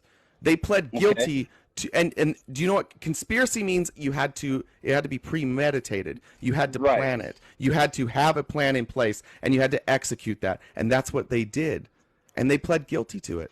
And they said, that's what what we exactly did. were they going to do? They were going to overthrow the government by what? Just going in and No, staying they were in- trying. No, so what they were trying to do, and if you had paid attention, they were coming in to stop the counting of the votes. Once the counting of the votes were stopped, they were going to introduce alternative slates of electors, fraudulent slates of electors, slates of electors that people had it was a stupid scheme, but these fraudulent electors went in and they were fake sworn in, and they were going to bring in these fake set of electors to try and overturn the election. The whole point of January 6th was to stop the count.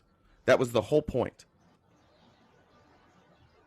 And the reason it worked is because there's people like you and the people that were there who think that Donald Trump is telling the truth about the election being stolen, and you think that We don't Donald Trump know. We don't know telling, because our well, we government do, was well, corrupt. but No, no. it's See, not here's the the first thing. time. Here's He's not the thing, only OG, one that's ever OG, said that. OG, Yes, if sir. you can give me one piece of evidence that shows that the government or anybody made the election, like caused the election to be fraudulent, and that in any of that evidence would have changed the outcome of the election, I'm all ears, dude. I'm all Well, ears. I mean, But did you read the 50 plus cases that Trump and his attorneys brought? Did you read them? that he brought. No, I No, did not. I did. You want to know what they brought? You want to know what their evidence was? Sure. It was people saying this is what we think happened. They were signed affidavits. That's it. And so when they showed up to court, the judge would say, okay, you have these affidavits. People said this existed. Have you been able to corroborate any of those stories? Do you have evidence that any of the things that these people are saying are true? And the Trump attorney said no. So The Trump attorneys are like, dude, we don't have any evidence. Sorry. well, I mean, it's not the first time it's been brought up that voting and that people cheat. And Hold on. at the Nope, end of the stay day, here. my point, Stay here. my point, Stay my here. point Stay here, is OG. that No. January 6th, OG, stay here. Why do you I'm think here, Trump's OG. attorneys? Why do you think Trump's attorneys said we don't have any evidence? I mean, it could be because they don't have any evidence, or Okay. it could be that they're So if scared they- shitless that the government's getting ready to So lock them if up they- for a bunch of BS. So again, your entire belief system hinges on this idea that the attorneys of the president were afraid to present real evidence, and that's why real evidence doesn't exist. Don't you think it's a little bit silly that you believe something so strongly when the attorneys of the people representing your view are like, we don't have any evidence? You don't think that's a little silly? Well, I like to wait for everything to happen before, so the It evidence can happened. come out so we can see. All 50 cases happened. They all got shut down. This already happened. What are you waiting for? I mean, I'm not here to defend Trump. What I'm here to say is that You MAGA, said, no, I'm not MAGA saying you're here. Hold on. Stay on subject. You're not Okay. defending Trump. You're defending you. You made the claim that the election was stolen. I said there's no No, evidence. I did not. I never made the claim. I never made the claim. I said January 6th. First of all, I said that MAGA were not Wait, the wait, problem. hold on. This is what happened. We were talking about Jan 6, and I said they wanted to stop the vote because Donald Trump lied about the election being stolen, and you said it was stolen. It might have been stolen. We There's don't no know because there's no evidence that that's it has because been they stolen. won't let it out. I mean, if there is but evidence. do you recognize on any level how silly this is? Imagine No, it your isn't, because he's not the only one imagine who your said it. neighbor. Imagine your neighbor came over and was like, "Hey, somebody broke into my house and they stole. I had 3 golden geese and they stole them." And you're like, "Man, I've never seen these golden geese." But okay, well, who broke in? I don't know. Well, where were the golden geese? I don't know. Well, do you have evidence that you owned golden geese? No, I don't have any evidence of that. Okay, was the house was anything broken? Were the locks broken? No. Any fingerprints? No. Was anything else taken? No. Okay. Well, I've never seen a golden goose before. I've never even heard of a golden goose. Can you show me what a golden goose is? No. And you're just like, yeah, it must have happened. Dude, you believe something that literally has no evidence, less than I no don't evidence. believe it because I don't know who's lying and who's not lying. Like she said, there's so much misinformation out there. Let me give There's you. a lot, Let me, and our government is a big let me problem. give you an example. So the person that was supposed to oversee the FEC, the federal election, they were appointed by Trump, and they and Attorney General Barr also appointed by Trump. Both of them said it was the most secure election in our nation's history. Not like oh, it was pretty good, or yeah, it was iffy, but we got it done. They said the most secure election in our nation's history. Donald Trump's daughter, Ivanka, said, "I see no reason that I wouldn't agree with Attorney General Barr here." His family knows it was fake.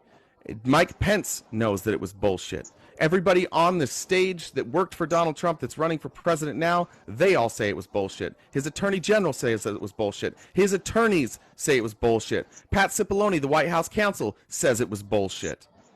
Rudy Giuliani has admitted he had no evidence whatsoever. There's not a single solitary person who worked for Trump in any real capacity who will go on the record and say the election was stolen. None of them. And yet, you're still willing to believe that, like, it's just all some big, it's all some big scam. Dude, you got... I said it could be. Dude, I said I don't know, because and you do I'm have telling people... you, OG, you got lied to your face, and you're a man, and you're an older man, and you should know, and you should know better, and you should know better than this. Hold on, I agree with you, though. Hold on. You should be better than this. You should be better than just believing a man who you've never met with no evidence that what he's saying. It doesn't matter. I'm not going to sit there and say that he lied about everything too. Okay, so is that your approach on everything? That's just your approach. No. I'm saying I need to see the evidence. What you're saying, when people are holding it, OG, what you're saying is that you can believe whatever you want until somebody proves to you that what you believe isn't true. So I'm going to ask you a question. Are you married? Okay. Yes, sir. When did you stop hitting your wife? I never did hit her. Prove it.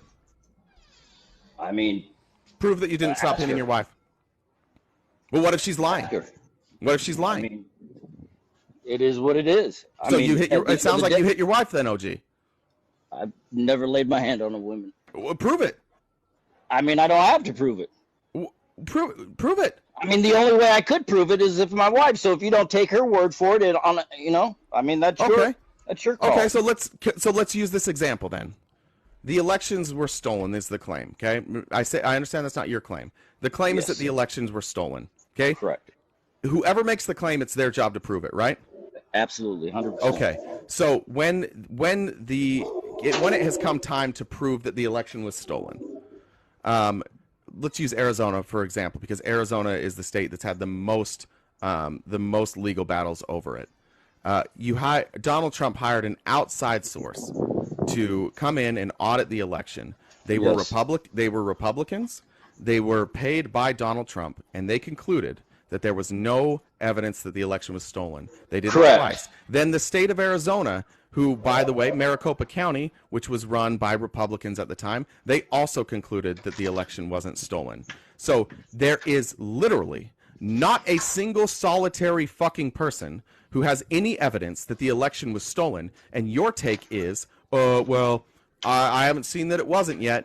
If you're applying the same logic that you just applied with your wife, like the witnesses, all the people that were involved, all the people who counted the votes, all the people who did this, they all say it wasn't stolen. The people that run the election say it wasn't stolen. Everybody else says it wasn't stolen. Donald Trump is the only one claiming it was stolen, and when he went to court, he had no evidence. So why the fuck do you still think it's possible that it was stolen? The answer is probably because you're too proud to be honest with yourself and admit that you were duped by a con man. Again, you've been duped, dude. I don't give a damn about Trump. And you know like what? Hell you don't. Like hell you don't. You came in here offended. You came in here offended that I was making fun of MAGA. You came in here. You wanted to go Joe Biden. Now instead of answering what I just said about how there was no evidence, you responded with, "I don't give a fuck." You may be right. So far, you're right. You're right. So then what are you defending him for? Why do you want to vote for this guy? Why are you supporting this guy? At the same token, the guy was impeached on Russia allegations that came from a dossier. Let's talk about Russia then. Let's see how many more times you can be wrong today. What was the dossier? What is a dossier? I mean, it's a written letter, man, stating with facts, saying so-and-so did this and that. All right, there's the first stop. I'm going to stop you there. What the dossier was, it was opposition research. Now, if you have worked in politics, you would know that what opposition research is it's research on what your opposition might say about you. Not what is true, but it's what your opposition might say about you. So there's a group called Fusion GPS. They were hired by the Republicans to get opposition research on Donald Trump. When Donald Trump became the nominee, they abandoned that research. Then the Democrats hired Christopher Steele to pick up where Fusion GPS had left off, and Christopher Steele continued the opposition research. Now, when it came time to investigate Donald Trump for the Mueller report, the Steele dossier was a part of the evidence that they used to open that investigation. They have also testified that the FISA warrant that they got to investigate Donald Trump would have been obtained without the Steele dossier, that the Steele dossier was not critical to obtaining that warrant. Then, once you had the warrant and the investigation happened, 35 people were indicted. And what the investigation was, it was an investigation into any and all connections between the Trump campaign and Russia. And 35 people were indicted. So can you please explain to me how that was phony? I mean, a lot of those people I think that were indicted over there, I mean, haven't even been arrested. Well, some of them we can't because they're not United States citizens. Yeah. Well, So, and we can't just go overseas and arrest people. I mean, I get that, but at the end of the day, I didn't see enough evidence to say that he should have even been indicted. I mean, if you're talking about, He wasn't indicted. I mean, to be impeached. Well, do you know what it takes to be impeached? I mean, at the end of the day, the Do you have to commit a crime to be impeached? No, but No. at the end of the day, you're talking about people that didn't want him in office, and I'm saying But whole point. But wait a wait, minute. hold on. One other thing. Donald Trump wasn't impeached over this. Well, I mean, the Democrats impeached him. No, Donald Trump wasn't impeached for Russia. Yeah, I mean, he didn't lose his position as president. No, God damn it. OG. He was impeached twice. One time for the phone call with Ukraine, and the other time for January 6th. He was not impeached over Russia. Okay, so what are you talking about? I mean, at the end of the day, Republicans and Democrats didn't want him in office, and I'm saying that MAGA are not the problem here. It's our politicians. Hold on. Both sides. No, we're going to keep talking about this. And Biden, you're not going to sit here and act like Trump is just so bad for 4 years. OG, never passed any laws. I'm not trying to dictate You don't get to change the subject. You don't get to change the subject and go on a rant about both sidesism. You came on here talking about MAGA. I mean, they run the government. They pass the laws.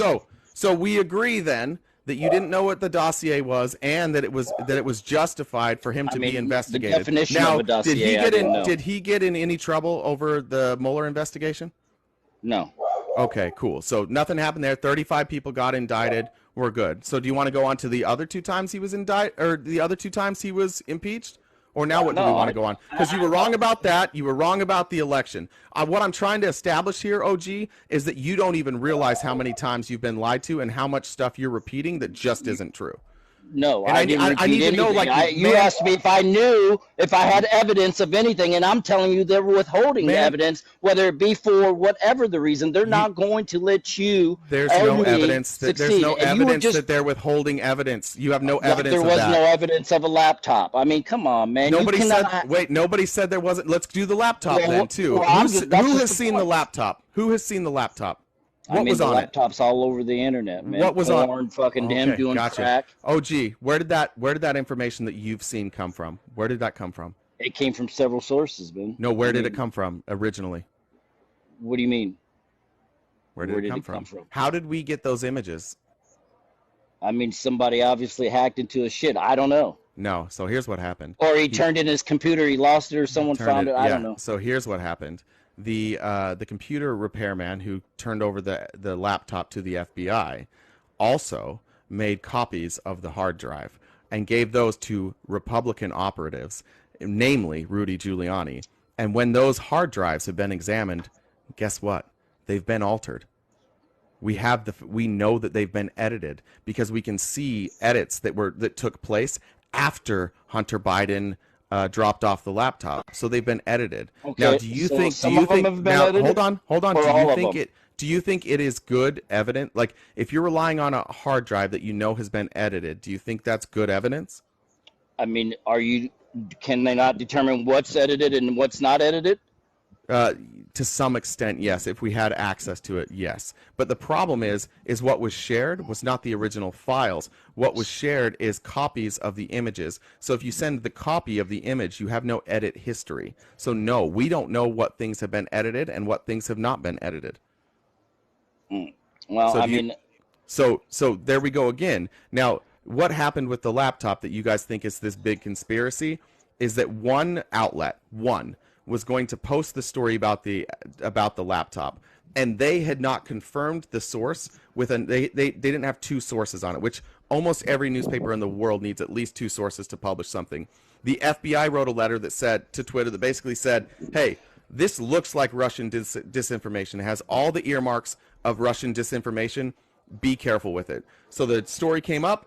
Twitter took it down for 24 hours. 24 hours later, not only the original poster, but many other media outlets now had two sources, and they all confirmed that there was a laptop that existed. So your big conspiracy theory is that the FBI said, hey, this looks like disinformation, just be wary, and a news organization didn't have two sources, and it was taken down for less than 24 hours while they got a second source. Since then, that story has been up. It wasn't suppressed. It wasn't lied about. They just needed two sources. Let me ask you something. That's the big conspiracy. Right. But let me ask you something. Was he smoking crack? Maybe. Did he have a gun? Did he get charged? Yeah, he definitely. Okay. So there is some truth to it. I'm not saying everything is true. Wait, why does it matter? What do you mean? Who cares? You may not, but I do, because there is some truth. Explain to me why it matters that the son of a president smoked crack. It doesn't matter if they're telling the truth. If you're saying, hey, you know what, my son has a problem. He's normal. I don't think the president. He's human. Wait, before that picture came out, we already knew that Hunter Biden had a drug problem. We already knew that. We already knew that he had gone through rehab. Everybody knew he had a drug problem. So that's not new information. So tell me why. Tell me why it matters. Information. Well, it matters because Hunter Biden was also having jobs over there, and when you're talking about overseas in China, and when you go and look up the Biden crime family, whatever that website is by the .gov or whatever, it talks about and it lists these evidence that you say is not evidence, but they won't check into evidence it. Of what? Evidence of what? Of Joe Biden being paid by China. They've looked into that. They've looked at the SARS. They've looked at the SARS reports. That's what they say, and that's where I find that's what Republicans say. That's what Republicans say. So what? So what? It may be true, though. It may be true. Look into it. See, this is the problem with your way of thinking. No, this is the problem with you. You're gullible in one way, and that's against Mega. You're sitting there talking about keep your children away from Mega. Calm down. You're a grown-ass man. Cool, calm down. Yeah, calm you're down. right. Okay, you're so right. OG, and I'm speaking passionate, bro. OG, this is the same thing you did before. You're saying there might be evidence. You're convinced of something. You don't have any evidence for it. You're just convinced of something. What do you mean there's no evidence?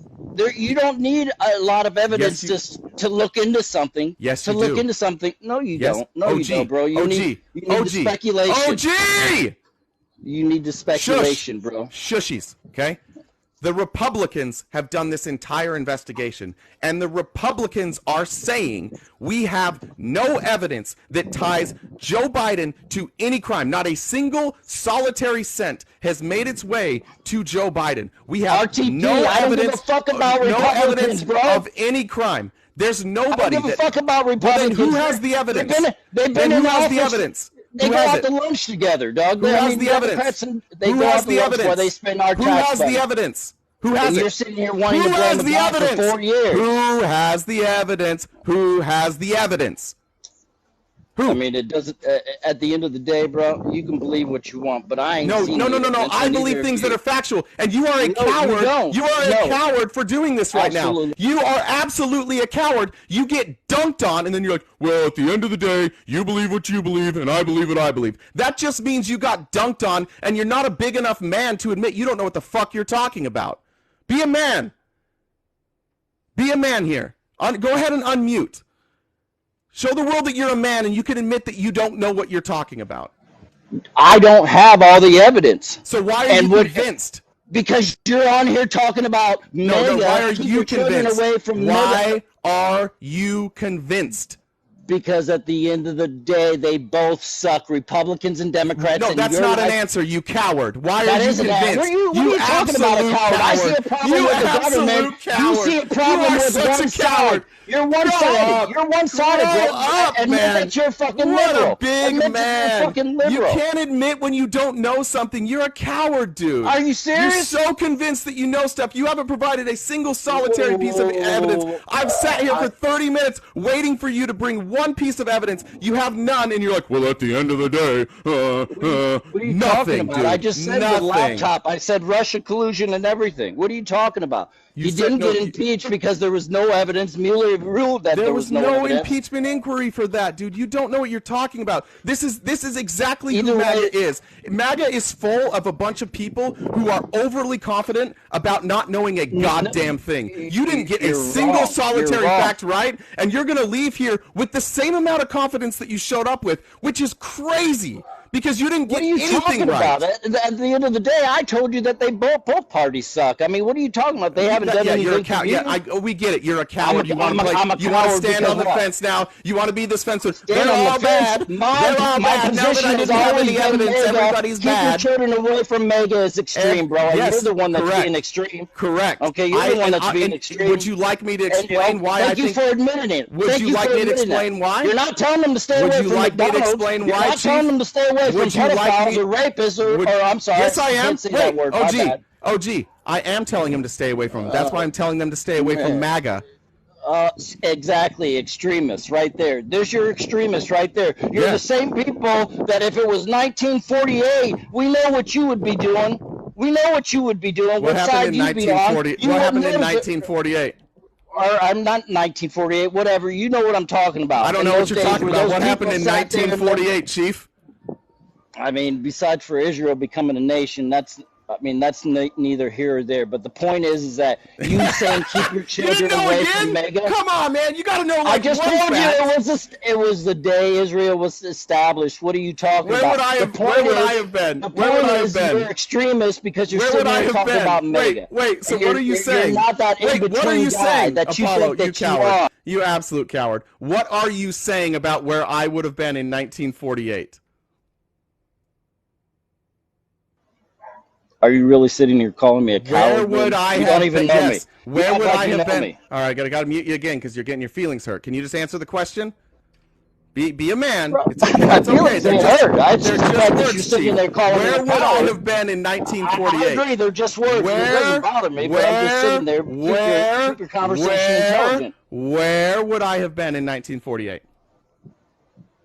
That's not even the topic. We're not even going to You go just off on said that. everybody knows where you would have been in 1948.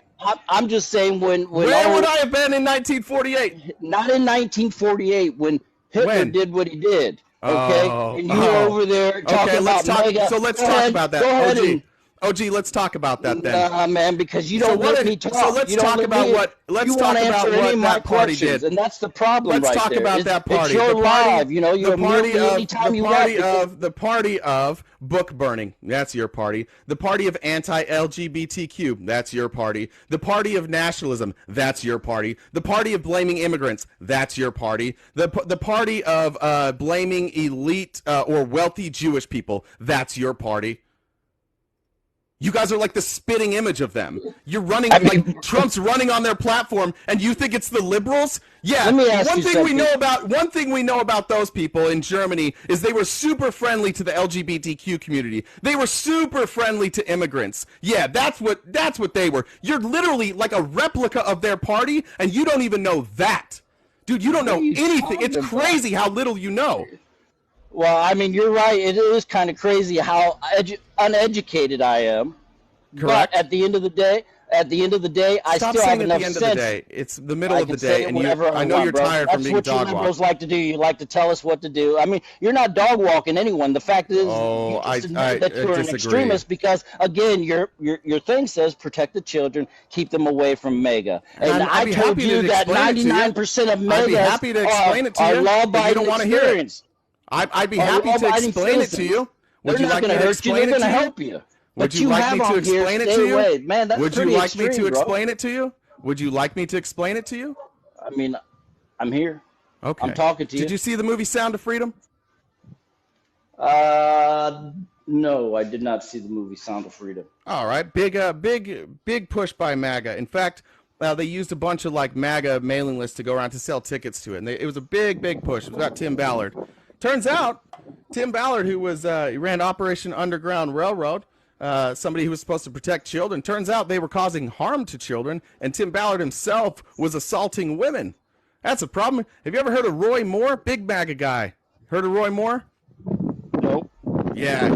Serially accused and only not convicted because of statute of limitations of abusing children. Endorsed by Donald Trump to run for, I believe it was Senate in Alabama. Okay. What do we know about children who are trans? We know that children who are trans, when they get gender-affirming care, that they're 70% less likely to want to unalive themselves. Whose party is trying to make sure that those children can't have gender-affirming care? That's your party. What else do we know about children? The best way you can protect children from being abused is by giving them early and comprehensive sex education. It's the number one thing you can do to protect your children, to have them be educated. And MAGA is opposed to teaching sex education. They don't want that to be taught.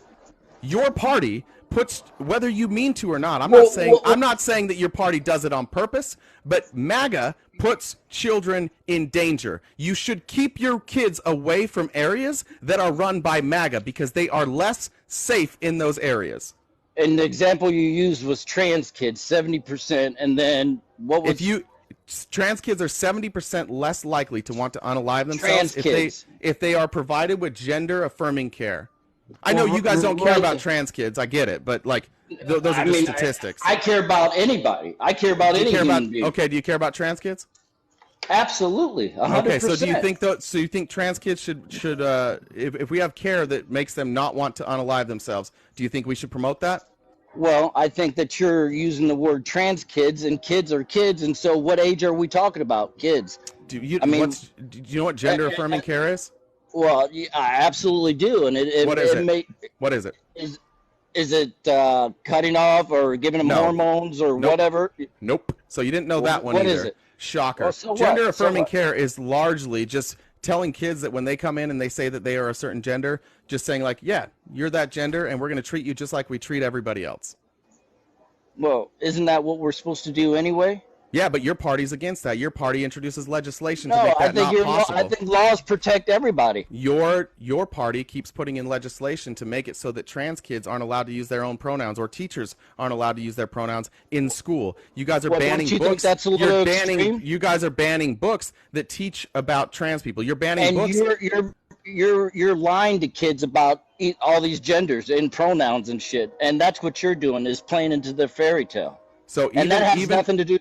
So even if that has nothing to do with hate or anything. So even OG, if what that stupid fucking thing you just said that's not backed by any science, even if any of that, I know, don't get it. I know you're offended. I know. Calm down. It was just a potty word. I mean, you're a grown ass man. Calm down. Calm down. Calm down. Okay. I mean, you're the grown ass man that thinks that women can be men and men can be women. Even if that stupid unscientific dribble that you just blundered out there that you don't understand, even if that was true, even if that was true, even if that was true, even if that was true, you can overtalk me. Even if that was true, your party still supports legislation that would cause more kids to want to unalive themselves. You don't care about children. You don't protect children. Your party sucks. MAGA sucks. You guys sit there and you pretend that you have this more. No, these are facts. And if you have any facts, these aren't facts. MAGA aren't. Which one's not a fact?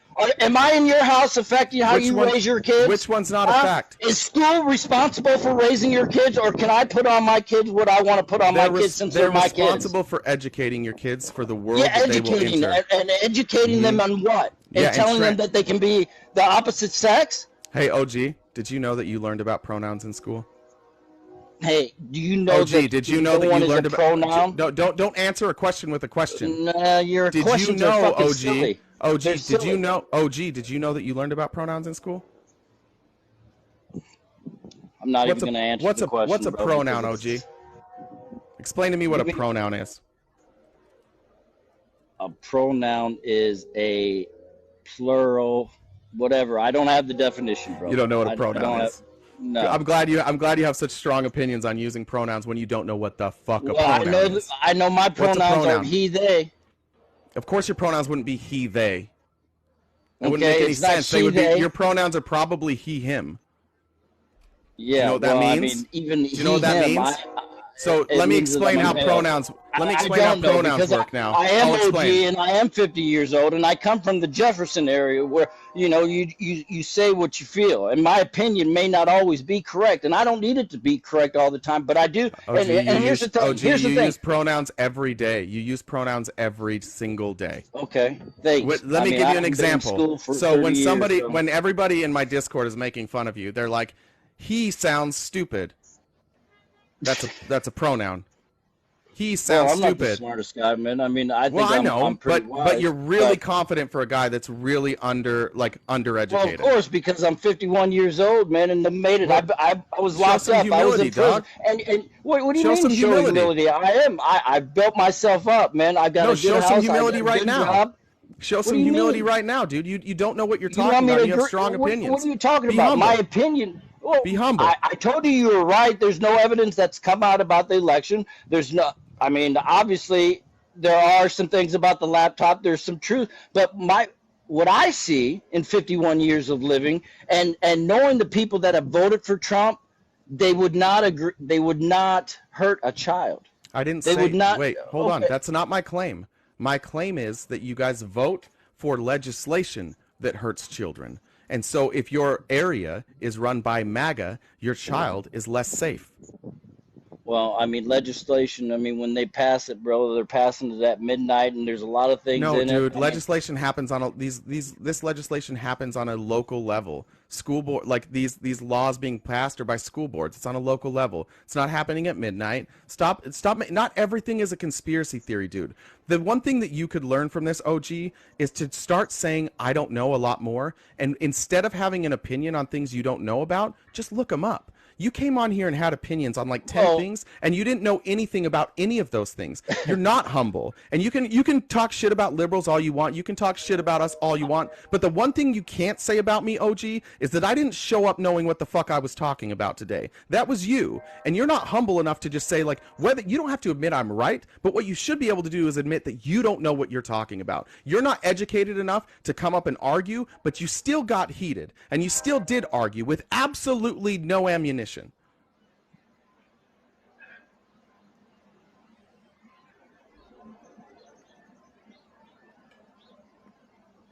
And that, a real man would admit that.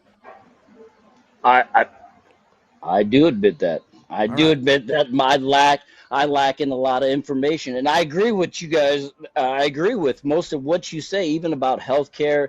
But I see it differently. I see it as both parties are of the same bird. And when I listen to other people talk, when I listen to Thomas Sowell and all these people, Martin Luther King and Malcolm X. I mean, do you know more than?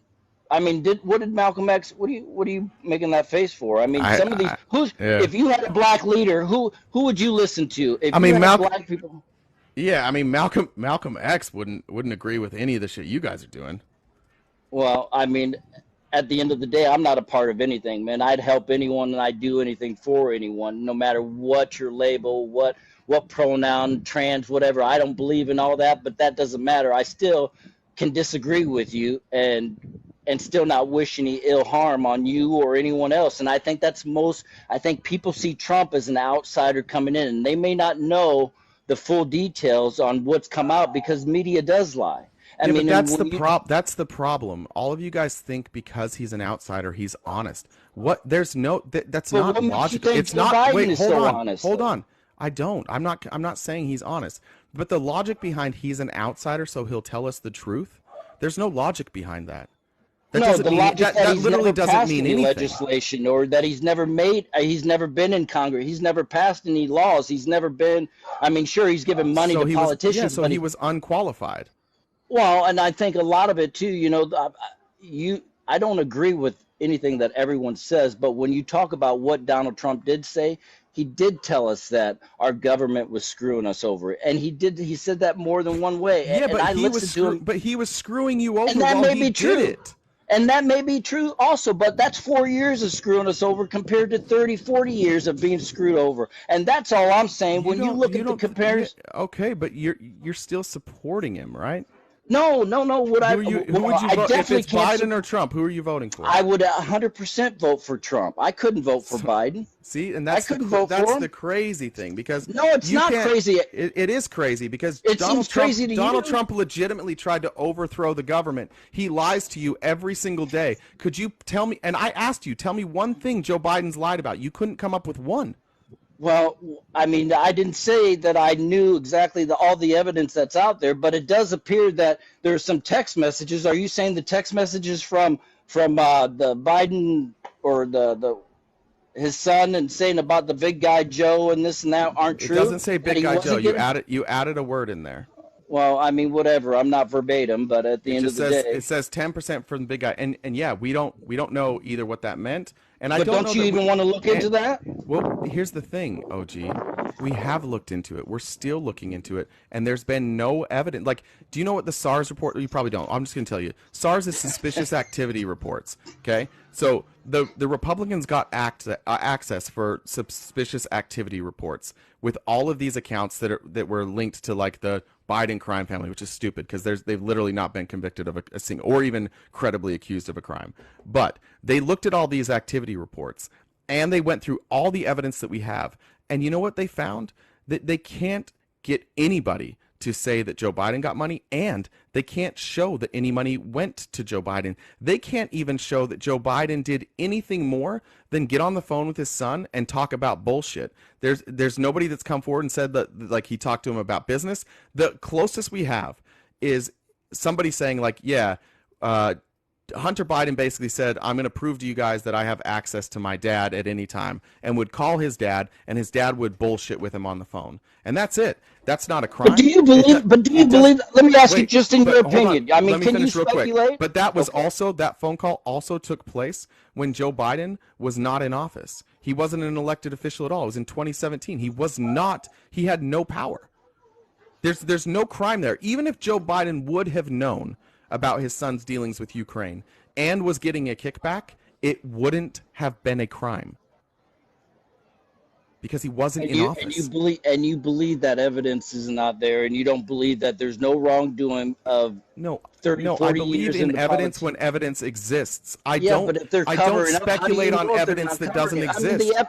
bro, you have to admit that the FBI, there are people in our system, in our government, that are not always telling us the truth. Okay, but here's the thing. Here's the difference in how you and I live our life. Okay? And I did this with Donald Trump, and you probably won't agree with it. But I still have not said that Donald Trump is guilty of a crime. What I've said is there's a lot of evidence, and that unless I hear a better defense, then it looks like he's guilty.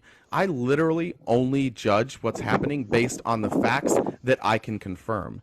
Your entire opinion is based on facts that you cannot confirm, facts that you hope are out there. It's literally. I mean, I'm just going by what media sources tell me too. I mean, you have your sources that you listen to, and I have mine. Can I tell you, honest to God, how I know what I know? I'll tell you. I don't go to CNN. I don't go to MSNBC. I get almost all of my information from Fox News, OAN, and Newsmax, and then right-wingers on Twitter. If you saw my Twitter, I follow almost exclusively right-wingers. And all I do is I take what they say, and then I go fact-check it. I say, here's what they said. I'm going to find the source from where they're getting this, and I'm going to read through it. And almost always I find that what they're doing is spinning it. And I'm sure that happens on the left too. But the reason I'm good at this, the reason I can debate right-wingers, is because I know all of your talking points better than you do. And I know the rest of the information on top of the talking points. The reason I know this shit is because that's why I listen to you. Okay, that's why I listen to you, bro. I mean, that's what I'm telling you, dude. Like, you can't be this confident about stuff and this passionate about things that you don't know. Wait a minute. I can, because I live life too. Wait a minute. I live life too, right? And I'm entitled to live life just like you are. I'm trying to raise my family, raise my kids, grandkids, and everything else, and trying to get along in this life just like everyone else. But when we start accusing one side of when it's both sides in our It's government. not Okay, both but let me ask you sides, something. dude. Okay, Again, it the has evidence, to be there's both evidence sides. of, no, there's evidence of Trump committing crimes. There's no Okay, evidence so of Joe take the Biden. last 4 years. Okay, but let's pretend Let's like do Trump it. wasn't even in office and go before that. Okay. I mean, getting into the Afghanistan wars and the Vietnam wars and finding out, that these wars have been started for money and greed and the farm. I heard you talking about the big pharma, and the medicine, how much it costs for people to get health care around here. I agree with you. We pay enough in taxes that people should be able to be taken care of, you and I. But at the end of the day, you told me not to say that, so and I have a habit of saying that. So You're good. catch myself. But I believe in just as much as your right to live is mine. I'm not going to hurt anyone, and I don't want anyone that's going to hurt anyone. So if I think personally in my household that the gender affirming care that I'm going to give is, hey, son, you're a man, you're going to have a family one of these days, and you're going to grow up and have kids or whatever. You live your life. I'm going to teach you what I want to teach you. What if your son's gay and never wants to have a family? Again, he's young, and when he's 18, he can make any decision. I've already taught him what I can teach him. Let me ask you this. Statistically, one of your children or one of their friends is going to be trans, right? You hold the view that it's bullshit, that there's only two genders. You hold that view. Now, Yes, let's sir. say that either one of your kids or one of their closest friends is trans. Do you think your child is going to come to you and be honest with you and come to you when they have problems, knowing, especially if that has to do with their gender, knowing that you don't approve of it? Well, I mean, I think I've raised 3 daughters and 2 sons, and all of them always went to their mom first because I'm just asking. This is man to man, dude. I'm a dad too, right? And we both understand our kids are going to make choices that we don't necessarily want our kids to make, or that we don't understand. But let's just say in this scenario, do you think that your kids will feel safe coming to you knowing what your ideology is? Because your kids are going to have trans friends, or one of your kids is going to be trans. It's going to happen. Do you think it's not going to happen because my kids, my kids are pretty much all 3 of them are married, my oldest ones, and I've got one more. Okay, that's so in the maybe house, grandkids then. I thought they were younger. So let's say grandkids. They're not my kids, and I love them regardless of what their choices are. I feel like you're avoiding the question a little bit. No, I'm not, because at the end of the day, I've thought about these things, and my wife and I have discussed this, and she definitely voted for Biden. Let me try another question then. What if one of your grandkids was let's say one of your grandkids was trans, and they had thoughts of unaliving themselves, and when you do the research that the best thing you can do is provide gender affirming care for them, which means you're going to call them by their pronoun, whatever name they want to be called by. You're going to treat them. But they don't even know that until someone tells them that. Hold on. Well, listen, that's not true. There were trans people long before people were talking this openly about trans people. Right, but so they it's didn't not become trans until they left their house. It's not true. But the point of this is true? would you Wait a minute. What's hold not on. true? Let me finish this.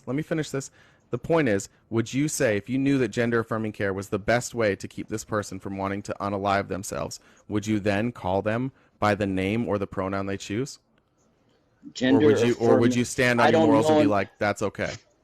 Well, let me, gender affirming care, I don't know enough about that. That doesn't make any sense to me because So it's let me explain it's it simply something then. new that No, we use. OG, you missed it a little bit, and I'll explain again. Gender affirming care can be as simple as you calling them by the name and the pronouns that they choose. How do they know what name they want? It doesn't matter. It's what they tell you. I'm asking.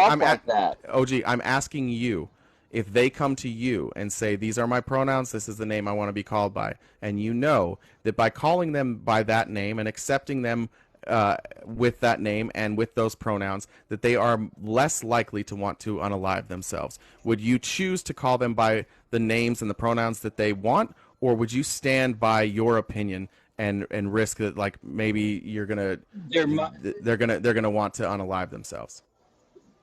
Well, you're assuming that they're going to want to unalive No, this is themselves. just I mean, statistically speaking. This is a okay, hypothetical. I'm asking you in this okay. So scenario. everything's hypothetical here Well, because you don't. that you're Yeah, because asking me, because you're yeah, not going to yes. base my So opinion on a hypothetical. if you had a grandchild that came to you and said, "Here's my pronouns. This is the name I want to be called," would you do that?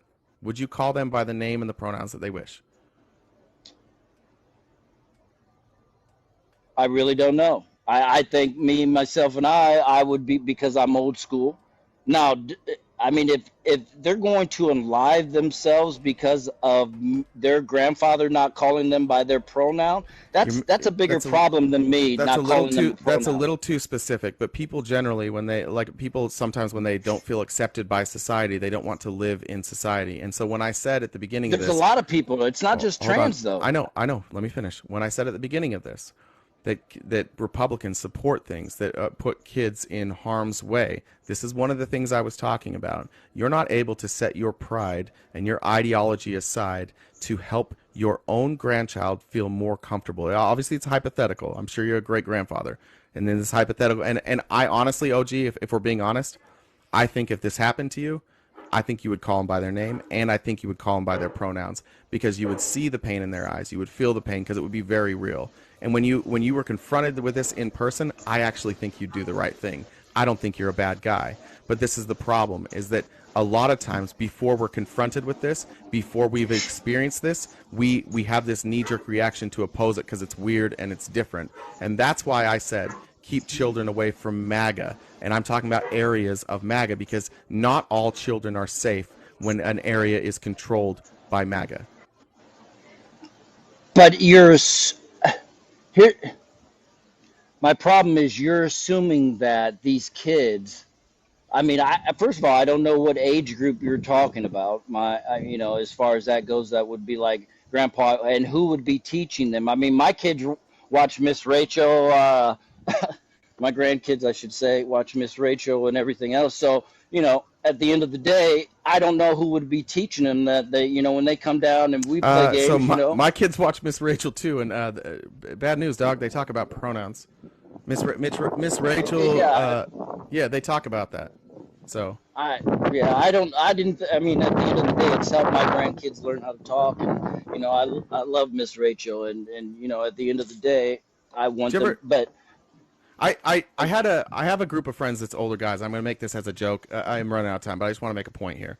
I have a group of friends I used to golf with. They're all guys like in their 60s and 70s. And one time they were making fun of what I was wearing, and I waited till they were done, and I said, "Hey, when you guys were my age, did you take fashion advice from your grandparents?" It was a good line. I nailed it. But what I would say is this, OG, you're in your 50s now. You're old enough to remember what it was like when you saw, you were a teenager or, 20 years old, and you looked up and you saw people in their 50s, and they had refused to evolve to the world around them, right? Mm-hmm. They had refused, and they probably had some you're 50, so that means that the people that were 50 when you were that age were likely, there were probably a lot of racist people that were that way.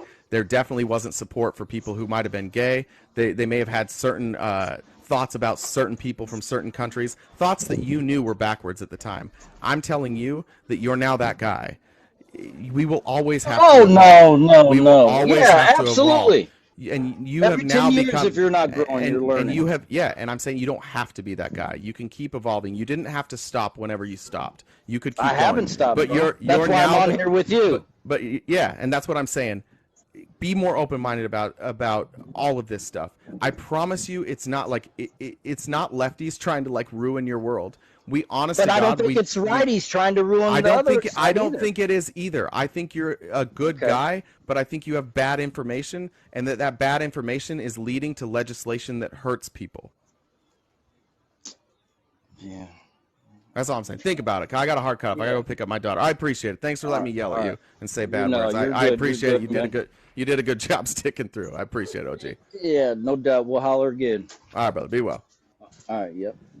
All right, everybody. That's going to be it for me. 9:30 a.m. to 1 p.m. Pacific Standard Time, Monday through Friday. I am putting the replays up on my YouTube now, so the link is in my bio for my YouTube. You can go subscribe there, like and comment. That helps. Like and comment on my videos helps a lot. If you like to subscribe, thanks for the new subscribers. I go cheap. $2.99 to subscribe. You get some cool little stickers. If you need an invite to the Discord, shoot me or one of my mods a request. That would be Infectious Bites, myself, Bree. I don't think Jen has access to it, or Korean Leftist. We can get you an invite to the Discord. I also have merchandise that's in my link tree. We've got some funny stuff on there. If you want stickers, cups, hats, shirts, all that stuff's there. It's on Redbubble. I appreciate all of you guys' support. Appreciate all the guests that came up today, especially the opposition. Appreciate OG. Honestly, that got wild, but OG, at the end, we found some common ground. I do think he's a good guy. And everybody go see all the other lefties on TikTok. Go support him, and I'll see you guys tomorrow morning.